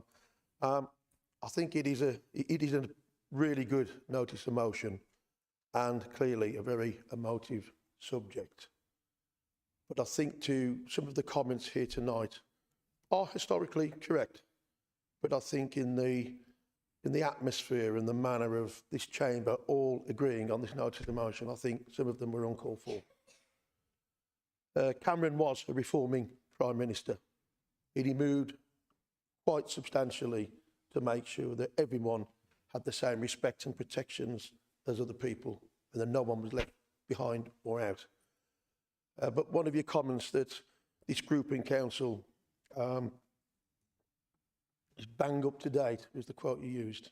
This group have been bang up to date for many years now. Probably one of the reasons why we keep winning elections locally, why we keep adding to our numbers, why we did so well in the May all-out elections, when nationally it was an absolute shower, but we bucked the trend again. And there's a reason for that. That is, this group has changed. We accept people for who they are, what their ability is. Doesn't matter whether they're gay, straight, what colour the skin is, what religion they are. We respect them for their ability to come and do a damn good job as an elected member for the Conservative Party. That's why I'm getting up to speak. I really find it quite objectionable that you say we're coming bang up to date. This group has been up to date for many years. To answer Councillor Keating's point, I don't think that was the tone that Councillor Bradley intended to set when he got up to speak, however many months ago it was. At that time, we were facing some severe financial difficulties, and all non-statutory and non-essential services and issues were put on hold, and spending was abruptly stopped. But I did get up, I think, on the same evening or maybe a council meeting later, and we did make a commitment that when the funding was addressed, that would revisit some of those events, and that will be one of them. And I'm happy to have you come into the office and we can discuss it, and we can plan and make sure that that happens. Again, with Councillor Aston over there, that happens next year. But an excellent notice of motion, but regrettable that we've had to bring politics into it, even if it is now ancient politics. Thank you, Madam Mayor. Thank you, Councillor Harley. I call on Councillor Phipps to exercise his right of reply. Thank you, Madam Mayor, and thank you very much for the support displayed by members towards the substance of the motion. I won't go too much further into the issues that Councillor Harley has there just brought up with regards to the tone in which some contributions were made. I will simply say on that point, I was born in 1995. I didn't live through the 80s. I've seen and heard and read a lot about it. The Conservative Party that I joined when I was 15 years old, yes, I was that sad of a 15-year-old. But the Conservative Party I joined, one of the things that I was most proud about being a Conservative member and campaigning for Margot James at that point in Stourbridge was the fact that a couple of years later, I got to stand up and speak at my sister's wedding. My sister's gay wedding. And that was as a change that the Conservative Party that I joined made. And I've never been quiet in saying what I think when it comes to anything. Thank you very much, Councillor Goddard. Never been quiet about saying what I think about certain things. And I remember sitting and standing at an event that Sean Kesey spoke at and helped to organise for that day that you mentioned a few years ago, and joining in calls that were made to address some of the really, really critical issues that are happening to, yes, extremely small communities, but to address those at a national level where I thought that maybe the government wasn't quite going far enough. And I'd happily say that in public, and I have done very many times. In terms of the reason why it was bought, I hope I've reassured you there. I have no personal family connection in any way like that, but the work that I did in that role and the exposure that I had to Terence Higgins Trust and hearing what they did was extremely motivating for me to turn around and say, well, I've worked to try and help ensure that Sandwell Hospital gets this. It would be great if we could start seeing that across the rest of the Black Country, where I feel we should be really looking to extend it. And just finally, the Simon Phipps for Belle Vale Facebook page is available for everyone to follow. If you looked at my personal page, I never post on there. But We will not have advertising if you don't mind, Councillor. I did say on that I don't usually post about awareness days, but I made an exception for that one. So thank you, Madam Mayor, and yes, appreciate the support. Thank you, Councillor Phipps. So I put to you the motion in the name of Councillor Phipps, World AIDS Day. Is that agreed? Anybody against? No. Thank you very much. I've just written myself a note here because I was teaching in the 1980s and Councillor Kesey used the term. I had a boy who came up to me and his spelling was absolutely wonderful, his spelling test. I said, wow, you've done well. And he said to me, it's like this, Mrs. Bills, I don't want to die of ignorance. words really do matter, don't they? Right, we can now turn to tackling nuisance pavement parking, and I call on Councillor Tromans to move.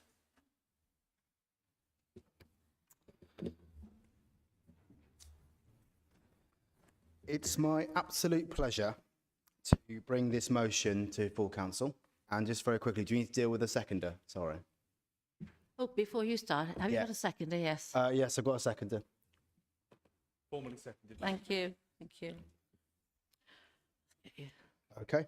It's my absolute pleasure to bring this motion to full council, or should I say, return this motion to full council. In a scene worthy of the thick of it earlier this year, an earlier draft of this motion made its way onto the council papers, and I was then ordered by my then group leader to remove it. So it's great to bring this motion back, and I thank Councillor Stafford for seconding the motion and my group for supporting me. Given that I've had this motion drafted since January, I really should have more of a speech prepared, but I assume this motion wasn't going to be heard until next year. However, in Dudley, which is under no overall control, it pays to expect the unexpected. I'm living proof of that.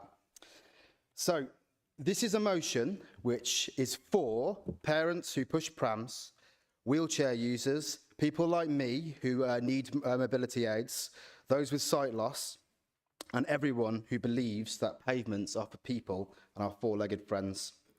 This motion does not seek to penalise the vast majority of motorists who park their cars legally and with consideration. Following some feedback from another councillor just before this meeting, I have circulated some slightly updated wording, which I'll read out now. That wording is with Democratic Services. And I updated the wording to better reflect the fact that the council does not have the powers to force people to park their car in such a way that is a problem and a nuisance. And just to clarify exactly what I mean by nuisance pavement parking, it's not in areas such as the Stourbridge Old Quarter, where we've got narrow streets built for horse and trap, and you can't, and sometimes you have to park the car with two wheels on. It's where people flagrantly show no courtesy or respect for other people and park all four wheels on, causing pedestrians to have to walk into the carriageway. So the updated wording, which was circulated earlier, should now read, under the council resolves to, instructs the highways team to conduct a survey amongst the elected members of this council, asking members to identify within their ward areas where nuisance pavement parking occurs regularly. Once the survey is complete, we would then ask the Cabinet Member for Highways to bring to a future meeting of this council a report with the findings and the detail of that enforcement action that partner agencies could then be encouraged to undertake. So with that, I very, very much welcome feedback from across the chamber, and maybe, just maybe, we can go for 4 for 4 and have another unanimous vote on this motion. Thank you. Thank you, Councillor Tromans. I call on Councillor Stafford to second.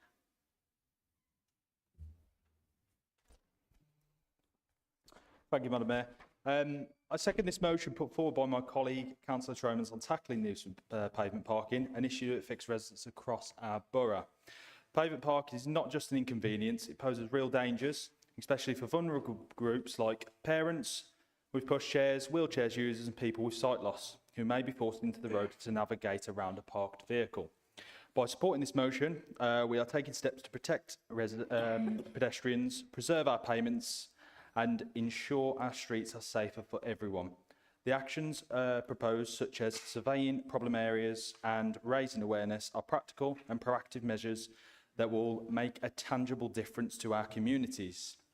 What is key with this motion is that it is a choice, not a mandate. It allows this borough to tackle nuisance pavement parking without impacting our areas where it is less of an issue. I encourage you all to back this motion. Thank you. One member to speak, Councillor Kesey. Thank you, Madam Mayor. I'm going for the record of speaking on every notice of motion tonight. Just a quick one. I will be supporting this notice of motion. Residents on the Walk and the Wind in Sedgley, on the Beacon Estate, residents of Townsend Avenue just across the road have to risk their lives every day dodging parked cars. It's really dangerous, and I really hope we can do something about it. So I'll be supporting. Thank you, Madam Mayor.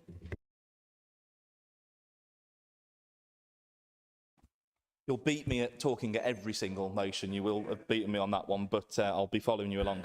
Thanks very much to Councillor Trones for putting the motion forward tonight. One of the things that I wanted to highlight as part of this debate is what I think the need for a policy change when it comes to the enforcement of this type of issue. The reason being, at the moment, it is for the police to enforce obstructive parking, and the word is used nuisance. I would say it should be more obstructive in the sense that it could be parked two wheels on the footpath, but if you're not leaving enough room for pedestrians, for parents with children, wheelchair users to get through, that is the sort of parking that I believe that we're talking about, which would fit the definition of obstructive parking when it comes to enforcement. Now, that can only be done by the police as things stand. Civil enforcement officers that do traffic regulation orders cannot issue a ticket if they see that. And that leads to a significant amount of confusion amongst members of the public, because they ask, why aren't we ticketing them? And then I have to explain, I'm afraid, that that's the police's job. And quite frankly, I'd rather the police be looking at crimes than looking at this sort of parking issue. There was a consultation run back in 2020, and that was asking whether these powers should be transferred in some way. I know that more recently, the last government, and that has been carried forward now, is going to help us have control over moving traffic offence enforcement, which is a big step in the right direction, but obstructive parking needs to come along with that, because I don't think there's any problem with civil enforcement officers making the judgment as to whether a car is obstructing or not. The one thing that I don't think we could and I'm glad there was this sort of clarification in there, we could say is that pavement parking should be banned outright, as it is in places like London. I do feel that there needs to be an enforcement regime in place that's effective rather than an outright ban, because there are lots of places where if a car doesn't put two wheels on the pavement, they cannot park. And there are some places where a pavement is wide enough for a car to park wholly on there, and if they do so in a safe manner and aren't blocking anyone, I wouldn't object to that either. So it's just to highlight those sorts of issues, welcome the motion, and hopefully going beyond this point, whatever the outcome is with regards to the motion, the government or Dudley Council will be able to do something where it comes to getting those powers to civil enforcement officers, so we can do the job more appropriately than the police being required to do the job as it stands. So thank you, Madam Mayor. On to Councillor Taylor. But Madam Mayor, yeah, thank you. Whilst I don't condone the borough wide issue of parking on pavements, as a wheelchair user, I see the issues every day. But we must acknowledge that a good proportion of our houses have no off-street parking at all. We must acknowledge that many of these properties, the residents have several vehicles. So where are these vehicles meant to park? I'm not condoning that all wheels should be on the pavement, but sometimes two wheels have to be on the pavement. Otherwise, cars just can't pass each other on the road. The roads are so narrow. So my issue here is that we need to look at alternatives for many of these roads, maybe. Maybe we need to be making some of these roads one-way systems so that they can park legally on the road and still cars get past them. So until we look at the bigger issue, my point is that we cannot have a blanket ban. It has to be looked on street by street, and we have to take that into consideration.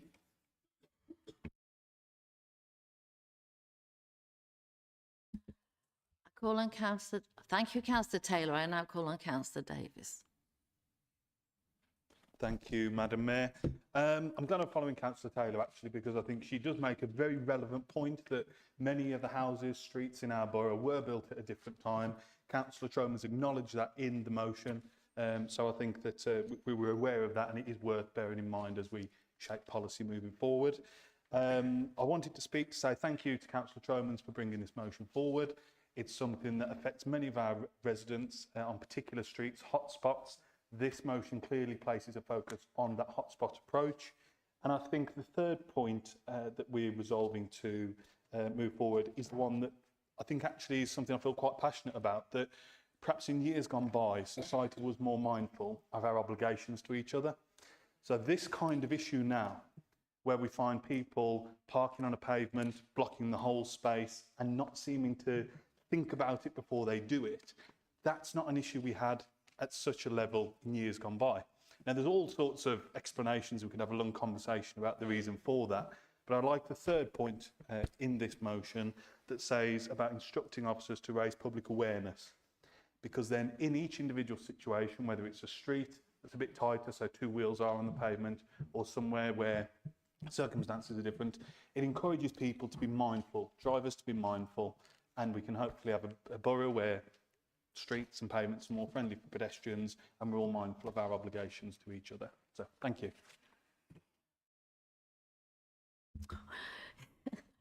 We have no more speakers, so I'm going to call on Councillor Tromans to, if he wishes to exercise his right of reply. Thank you very much, and I welcome all the feedback received here today. Just to be absolutely clear on this, it says it in the first line of the motion that it does not call for a blanket ban of pavement parking, and it recognises that many streets in our borough were built in the Victorian era or earlier, and it's simply you have to park on the pavement at least a little bit in order to park your vehicle. When I was preparing the speech earlier, I missed off a couple of thank yous. I definitely owe a thank you to Councillor Carl Denning, who was very helpful to me in preparing an earlier draft of this motion. I also would like to thank a councillor on a different authority, my good friend Councillor Liz Clements of Birmingham City Council, who was also very supportive to me in drafting this motion. Just finally, one of the elements of the motion which haven't discussed hugely so far is the fact that the Department for Transport in 2020 did launch a consultation on this. Obviously with COVID, it got shelved, but it has yet to be revived. So I really hope that the new Transport Secretary, Hardy Alexander, will look at this, and hopefully if we do pass this motion, we can write a letter to Hardy Alexander and ask her to bring back the consultation, publish the findings, and hopefully we can see local authorities furnished with the power to enforce obstructive pavement parking, to take Councillor Thipp's phrase, where it is a problem. Thank you very much. Recorded vote. Thank you. Thank you, Councillor Tromans. You're all right, 'cause there's nobody else here to speak. So I put the motion in the name of Councillor Tromans tackling nuisance pavement parking to the vote. Is it agreed? Anyone against? Another one carried unanimously. Thank you very much, everyone. I'm going to say the words of an absent councillor. He's not here tonight. Councillor Henley, if he was here, he was saying, what about my fire engine? How will I get it down a road if everybody parks in the road? That's the lesson I learned from him when I suggested that nobody parked on the pavement. It's a very valid point. Right, we now move on to the motion in the name of Councillor Kesey, the impact of parking charges. And I do believe we have an amendment in the name of Councillor Collins. So I call on Councillor Kesey. Who is your seconder, Councillor Kesey? Councillor Tromans. Thank you. Thank you. Thank you, Madam Mayor. This is a very simple motion, Ron Seal you might call it. It does exactly what it says on the tin. It instructs the Cabinet Member for Finance to ascertain the impact of his decision to introduce an increased punitive parking charges across Dudley Borough. Dudley's in a terrible financial position. The leadership is cutting, slashing, hacking and putting charges on more and more to stave off the spectre of government intervention. The problem is that they may be taking innocent traders and small businesses with them. I've seen the images of formerly packed car parks less full or even apparently empty. And just to reassure Councillor Harley, I remember your comment at the last meeting. The pictures weren't taken by former Councillor Salim, they were taken by a resident of Sedgley. Whatever the ills of Dudley Council, we must ensure any actions taken do not have an adverse effect on traders and businesses trying to earn a living in the most testing of financial times. I therefore submit this motion. It says on here to be completed before the conclusion of the budget process, so that any impact of car parking charges can be properly ascertained and shared with members, scrutiny committees and indeed the very businesses involved. I believe there's going to be a reworded amendment, Madam Mayor, but I submit this motion. Thank you. Thank you, Councillor Kesey. Councillor Tromans, the second. Formally second, Madam Mayor. Thank you. So we'll take the amendment next, which is in the name of Councillor Collins. Who's your seconder, Councillor Collins? Councillor Paul Bradley, Madam Mayor. Thank you. Okay, thank you, Madam Mayor. Before I start, I would just like to make a couple of minor changes to paragraph 5 of my amendment, if possible. What it will do is it will make things a bit clearer. So if you go to paragraph 5, on the sentence that has consider how best an impact assessment, there is, after that is can, I would like to replace that with the word will be conducted on the impact of car parking charges on businesses. The sentence that starts feedback should be provided to members as soon as possible. I'd like a comma and then to insert with a report to be presented containing an update by July 2025. And then the rest of the sentence as it was. It just clarifies, a time limit for this action to be presented to members, Madam Mayor, so things don't go awry. Councillor Collins, before you carry on, did you get the... I have to look down there. Did you get the amendments to this? Yes? Steve?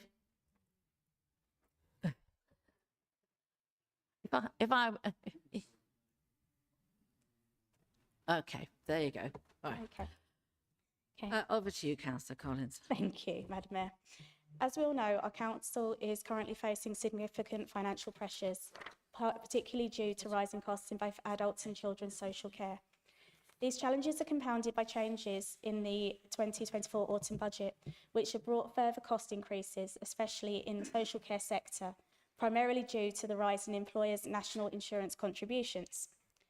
In light of these challenges, our council has taken proactive steps to address the financial strain on our resources. Following the recommendations of external auditors, we have implemented measures aimed at increasing our income through fees and charges. One notable charge is the reintroduction of car parking charges for the first 2 hours in Dudley Council-owned car parks, a move that marks the first time since 2017. This initiative is part of a broader car parking strategy that will be rolled out in phases. The initial phase includes setting new pricing structures for off-street car parks, whilst the specifics of phase 2 are still under consideration. Recognising the vital role that car parking plays in our town centres, it is essential to provide adequate access for residents and visitors alike. We understand that convenient parking is crucial for supporting local businesses and ensuring that our town centres remain vibrant and accessible. Therefore, I propose the following resolutions. Firstly, the Cabinet Member for Finance be instructed to engage with local businesses and organisations to closely monitor the performance of car parking in our town centres. It is crucial to address the impact of these new charges on businesses. He will ensure that feedback is provided to council members promptly, alongside a review of alternative funding sources that may alleviate any negative effects on our local economy. Secondly, I recommend the inclusion of free, time-limited on-street car parking across all local town centres. This initiative is designed to encourage passing trade, benefiting our businesses and providing convenience for our residents. Lastly, we should explore the feasibility of offering free residence parking permits in areas where there is local support for such schemes. While we face significant financial hurdles, we are committed to making informed decisions that support our community, enhance local businesses and provide accessible services for our residents. Thank you, Madam Mayor. Thank you, Councillor Collins. Seconded by... Yes, seconded, Madam Mayor. Thank you, Councillor Bradley. Well, I actually have no speakers, so Councillor Tromans, do you wish to exercise your right of reply? Oh, no, sorry. Councillor Kesey, sorry. Not that I'm really confusing the two of you. I'm just getting a bit tired of doing motions. Councillor Kesey, would you like to exercise your right of reply? Yeah, I'm either confused with Councillor Casey. Just to say, Councillor Kesey has the right of reply on all the amendments and the yes. Thank So you, you're Madam Mayor. I'm either exercising your right confused of with reply to the amendment. Thank you, Madam Mayor. I'm either confused with Councillor Casey on name and now Councillor Chalmers on looks by herself. I'm really sorry. I have no objection to the reworded amendment, paragraph 5, which previously, in my opinion, was whiffly-waffly politics, kick the can down the road, now does what the notice of motion in itself suggests. I completely agree with the last two paragraphs to recommend the inclusion of free time limited on-street car parking and to explore the feasibility of free residence parking permits. Thank you to Councillor Phipps for speaking to me before the meeting about amending this so we can get consensus. So I'm hoping that everyone will vote in favour of the amended motion. Thank you, Madam Mayor.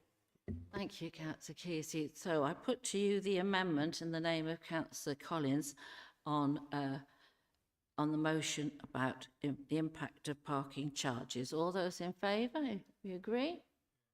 Right. Anybody against? It is passed. Thank you very much. We now move to the main motion as amended. It is now amended. Does anybody wish to speak on it? No. So I put to you the main motion as amended. All those in favour, say aye. Anybody against? That is carried. Well done, everyone. We got to the end of that one. All those motions. So it's a clean sheet when we come back after Christmas. Thank you very much, everyone. Right. Off we go. We now come to questions from members under Council Procedure Rule 11. In line with the Council procedural rules, the question time will involve 30-minute time limit, so it's okay, we're all going home at 8:30. A 30-minute time limit on the session. The first 3 questions to be offered to the main opposition group leader. Other members will then be invited to ask questions. If the 30 minutes time limit is reached, any further questions can be submitted in writing. The usual process for 2 minutes per question and any supplementary question will apply. Can I remind the Council the purpose of this session is for members to ask questions. When I call on members to ask a supplementary question, this must relate to the original question or the answer given. So I start by calling on Councillor Lowe. Thank you very much, Madam Mayor. After making already 3 contributions this evening, I'm sure many people in here will be pleased to know that I'm not going to be asking the 3 supplementary questions as well. Otherwise, I'll be like Councillor Phipps this evening. The first question will be asked by Jackie Cowell. The second question, Madam Mayor, by Matt Cook. And the third question by Karen West. Thank you very much. So I call on Councillor Cowell. Thank you, Madam Mayor. Could I ask the Cabinet Member for Housing why the tenant voice in Dudley, and yes, the tenant and not the customer, is still being ignored 8 months after the new regulations came into force? The recent service charge consultation was a disgrace. Through no fault of the frontline staff involved, no answers, confusing information and frankly very frightened tenants in many cases. The biggest problem you will have with the service charges is that people will have the right to a service as charged. You have 5 weeks to find caretakers, ground maintenance staff and to improve cleaning in high-rise blocks, amongst other issues. You need to listen when people say there is no service instead of ignoring the problem.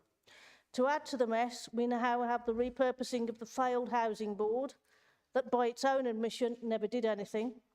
Damp, mould and fire safety concerns being raised feels like an inconvenience.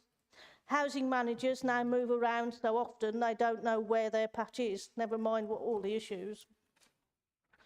Will the Cabinet Member accept that the silencing of the tenant voice has led to a collapse in the standard of service that any other organisation would find embarrassing? Thank you, Madam Mayor. Thank you, Councillor Cowell. Councillor Bevan, I believe. Thank you, Madam Mayor. Thank you, Councillor Cowell. There were two questions there. I think the last one was about the service charges, and will I accept what a horrible problem it's going to be. Quite to the contrary, I think it's an excellent opportunity for us to look at the service and to improve it. I disagree that the consultation was a disaster. I've seen the figures, I've seen the feedback. You haven't clarified exactly what the problem is. Again, you've stood up here with some sound bites, but again, you've failed to back those up. Again, you're asking me about tenant or customer voice. I don't wish to get hung up on the terminology. The regulator uses both. It's interchangeable. I'm sorry that you feel that we're discriminating perhaps in some way about that. And I'm also disappointed that you feel that the setting up of a new customer scrutiny board is actually silencing the customer. Thank you, Madam Mayor. Thank you, Councillor Bell. Councillor Cowell, do you wish to ask another question? Okay. The problem with the Customer Scrutiny Board is that it's just not clear. And I'd like you to explain how the various groups are actually going to be able to be heard.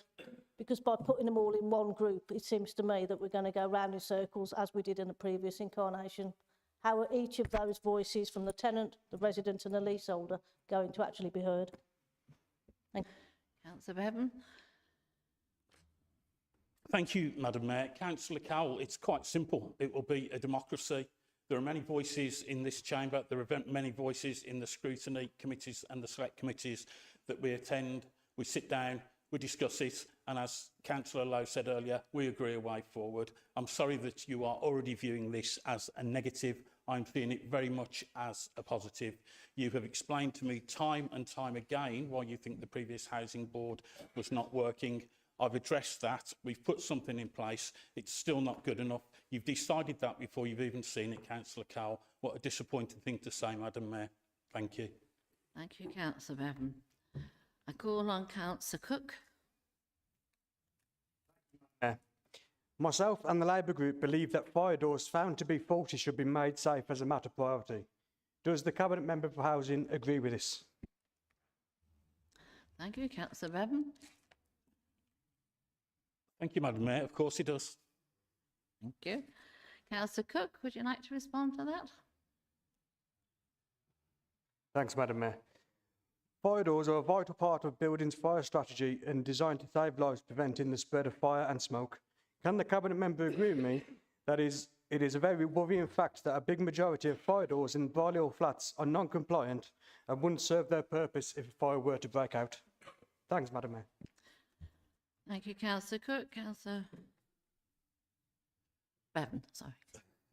Thank you, Madam Mayor. Happy to take this offline and look at the information. If you're telling me that the fire doors in those flats are not working and that the housing team haven't addressed that, then please don't wait for full council. Don't wait for weeks or months before you bring it. Just pick up the phone, send me an email. Just do something about it if it really is that urgent. Don't wait for full council. Let's take this offline and let's investigate those.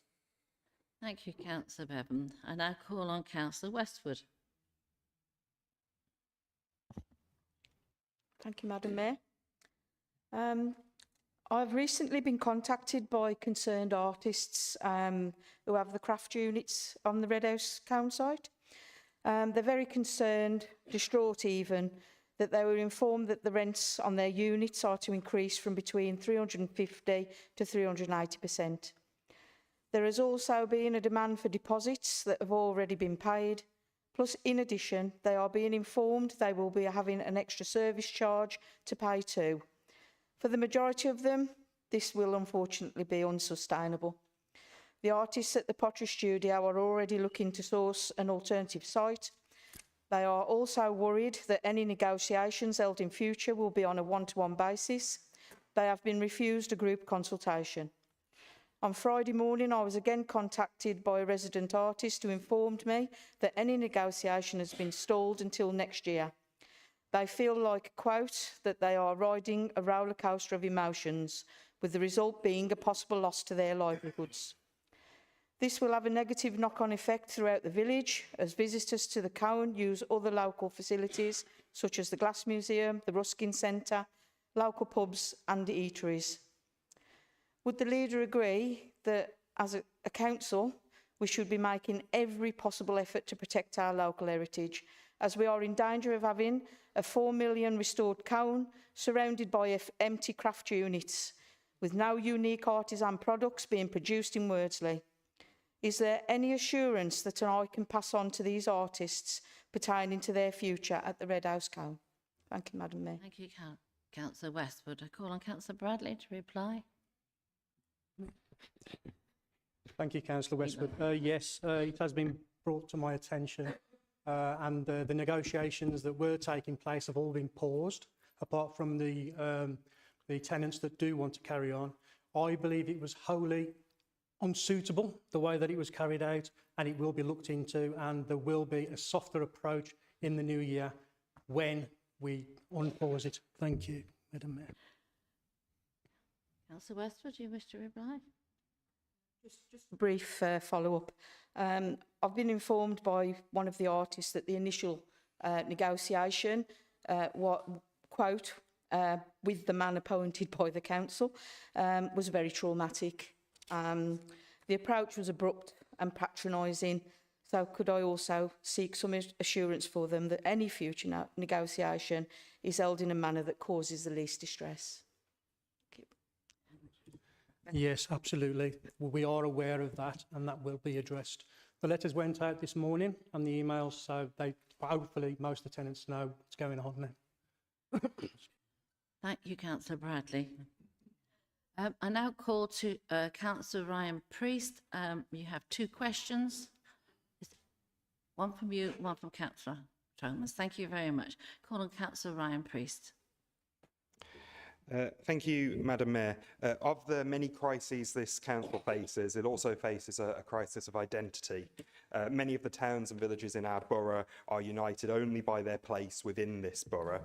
Very few of the residents themselves would identify as being from Dudley, myself included.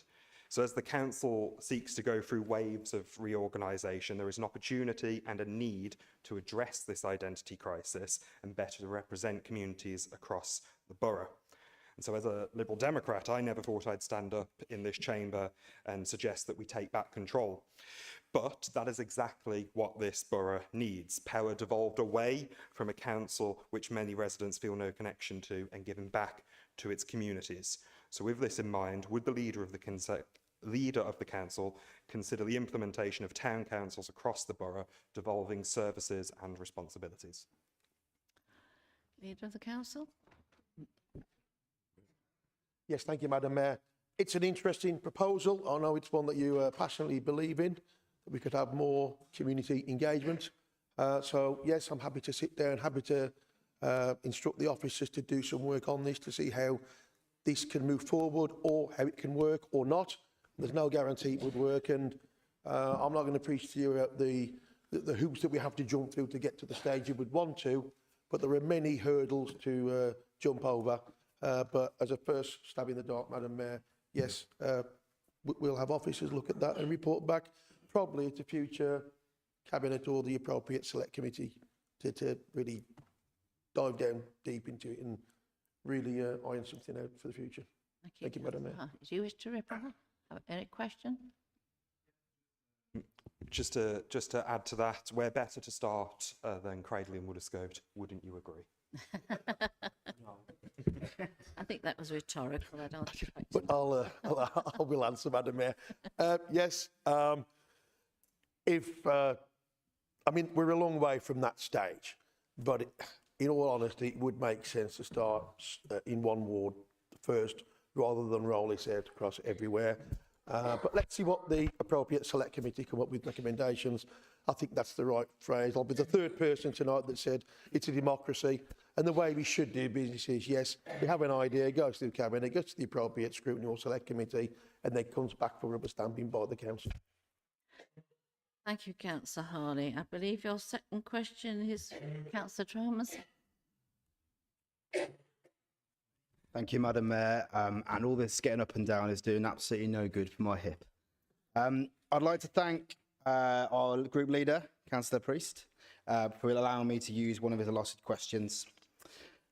This evening, we've discussed at great length issues relating to the Greenbelt. I would now like to see due consideration given to open green spaces. For those residents living in more densely populated areas of the borough, it is these small patches of greenery, such as the Dell open space in Wollaston, which are really, really important. They're important because they allow for easy access to the well-being boost of being in nature and provide places for children to play in. A multinational supermarket has recently brought forward another planning application which would see the partial loss of the Dell open space. Residents on the Dell and King Street in Wollaston have fought similar planning applications on this site for nearly 20 years. They can do this because the site remains on the disposal list. I would like to invite the Deputy Leader, who I believe this portfolio, this issue falls under his portfolio. If I'm wrong, please correct me. I would like to invite the Deputy Leader of this council to meet with me and representatives of the Save the Dale campaign group to discuss the future of the site and hear why it is so important to the residents of Wollaston. Thank you. Councillor Bradley. Absolutely, I would love to meet you all. I understand it's going to planning, where it will be considered and decided there. Councillor Tromans, you wish to ask the second question? More of an acknowledgement, really. I thank Councillor Bradley for accepting that, and I would like to congratulate him, his ward colleagues, and all the residents that fought for the patch of land in the Clockfields. And it's just to say that really, that would welcome a further discussion about this piece of land, a piece of land which has been used by children to play on for nearly 50 years. Thank you. Thank you, Councillor Tromans. Before we move to Councillor Stafford, I'd just like to say when I was turning the lights on in Stourbridge, the Grinch was doing it with me. And I was there too early, and I kept on saying to the children, don't let the Grinch get my gold. And then, but blow me, a group of people got hold of me and said, had I heard about the Dell? And for a split second, I thought they were going to be building on the Dell. I thought, I'm sure the leader wouldn't be allowing the Dell. I have since looked it up, and I understand what you're talking about. You're safe, Councillor Harley. Here we go. So, Councillor Stafford. Thank you, Madam Mayor. At the beginning of this meeting, the Mayor indicated that the Council would be seeking to identify alternative parking ahead of the extraordinary meeting on the 18th of December. This would mean that in a borough of over 300,000 people, just 72 get to park for free in our town centre. The 72 of us in this room. My question to the Leader is simple. Is that fair? Over to you, Councillor Harley. Thank you, Madam Mayor. In the grand scheme of things, no, it's not fair. I'm more than happy to pay. Well, we wouldn't know what to put in the meter on a night like this, would we? 5 notices of motions. Although we've got through them pretty quick, I might say, Madam Mayor. We could have been here till after 9:30 at this rate.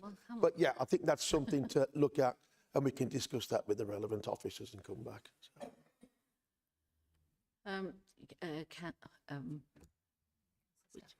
Councillor Stafford, do you wish to ask again?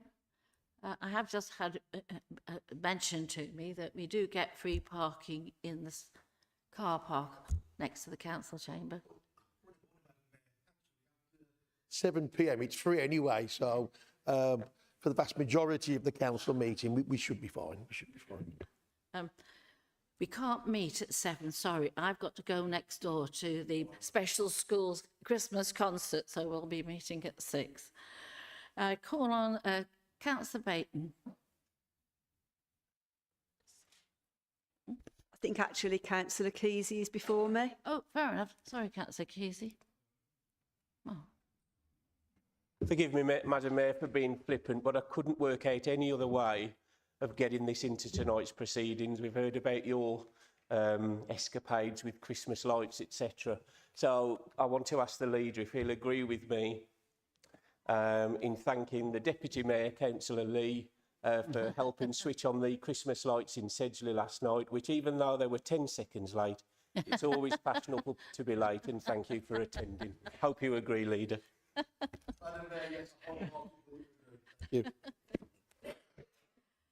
Oh, you should have been in Brierley Hill. Never mind. And now I call on Councillor Baton. Thank you, Madam Mayor. Just a quick question for the lead member for the environment. I think it was July's full council, a motion brought by Councillor Kesey on nuisance, for you to go away and work out a criteria on nuisance trees. Can you give us an update on where that's at and when we can expect something to come back to full council, please? Thank you, Madam Mayor. Thank you, Councillor Baton. The report's going to Cabinet, I believe. It's on the 11th or the 18th. The report's been wrote, so it'll be discussed then at Cabinet. It's not coming back to full council. Councillor Baton. I mean, presumably, though, it can be picked up at full council via the Cabinet papers if approved at Cabinet. Thanks, Madam Mayor. Thanks, Councillor Baton. Yeah, no, that's the procedure, and obviously it's gone through Democratic Services, so that's the direction it's gone through. Thank you. Thank you, Councillor Caulfield. I have no other requests to ask questions. Just before I finish, I'm going to just mention, Councillor Tromans has mentioned his hip. I believe you're off to hospital for an operation, Councillor Tromans, and we all wish you well. Hope it goes well. There is no urgent business, so that concludes this meeting of the council. Well done, everyone. We got there.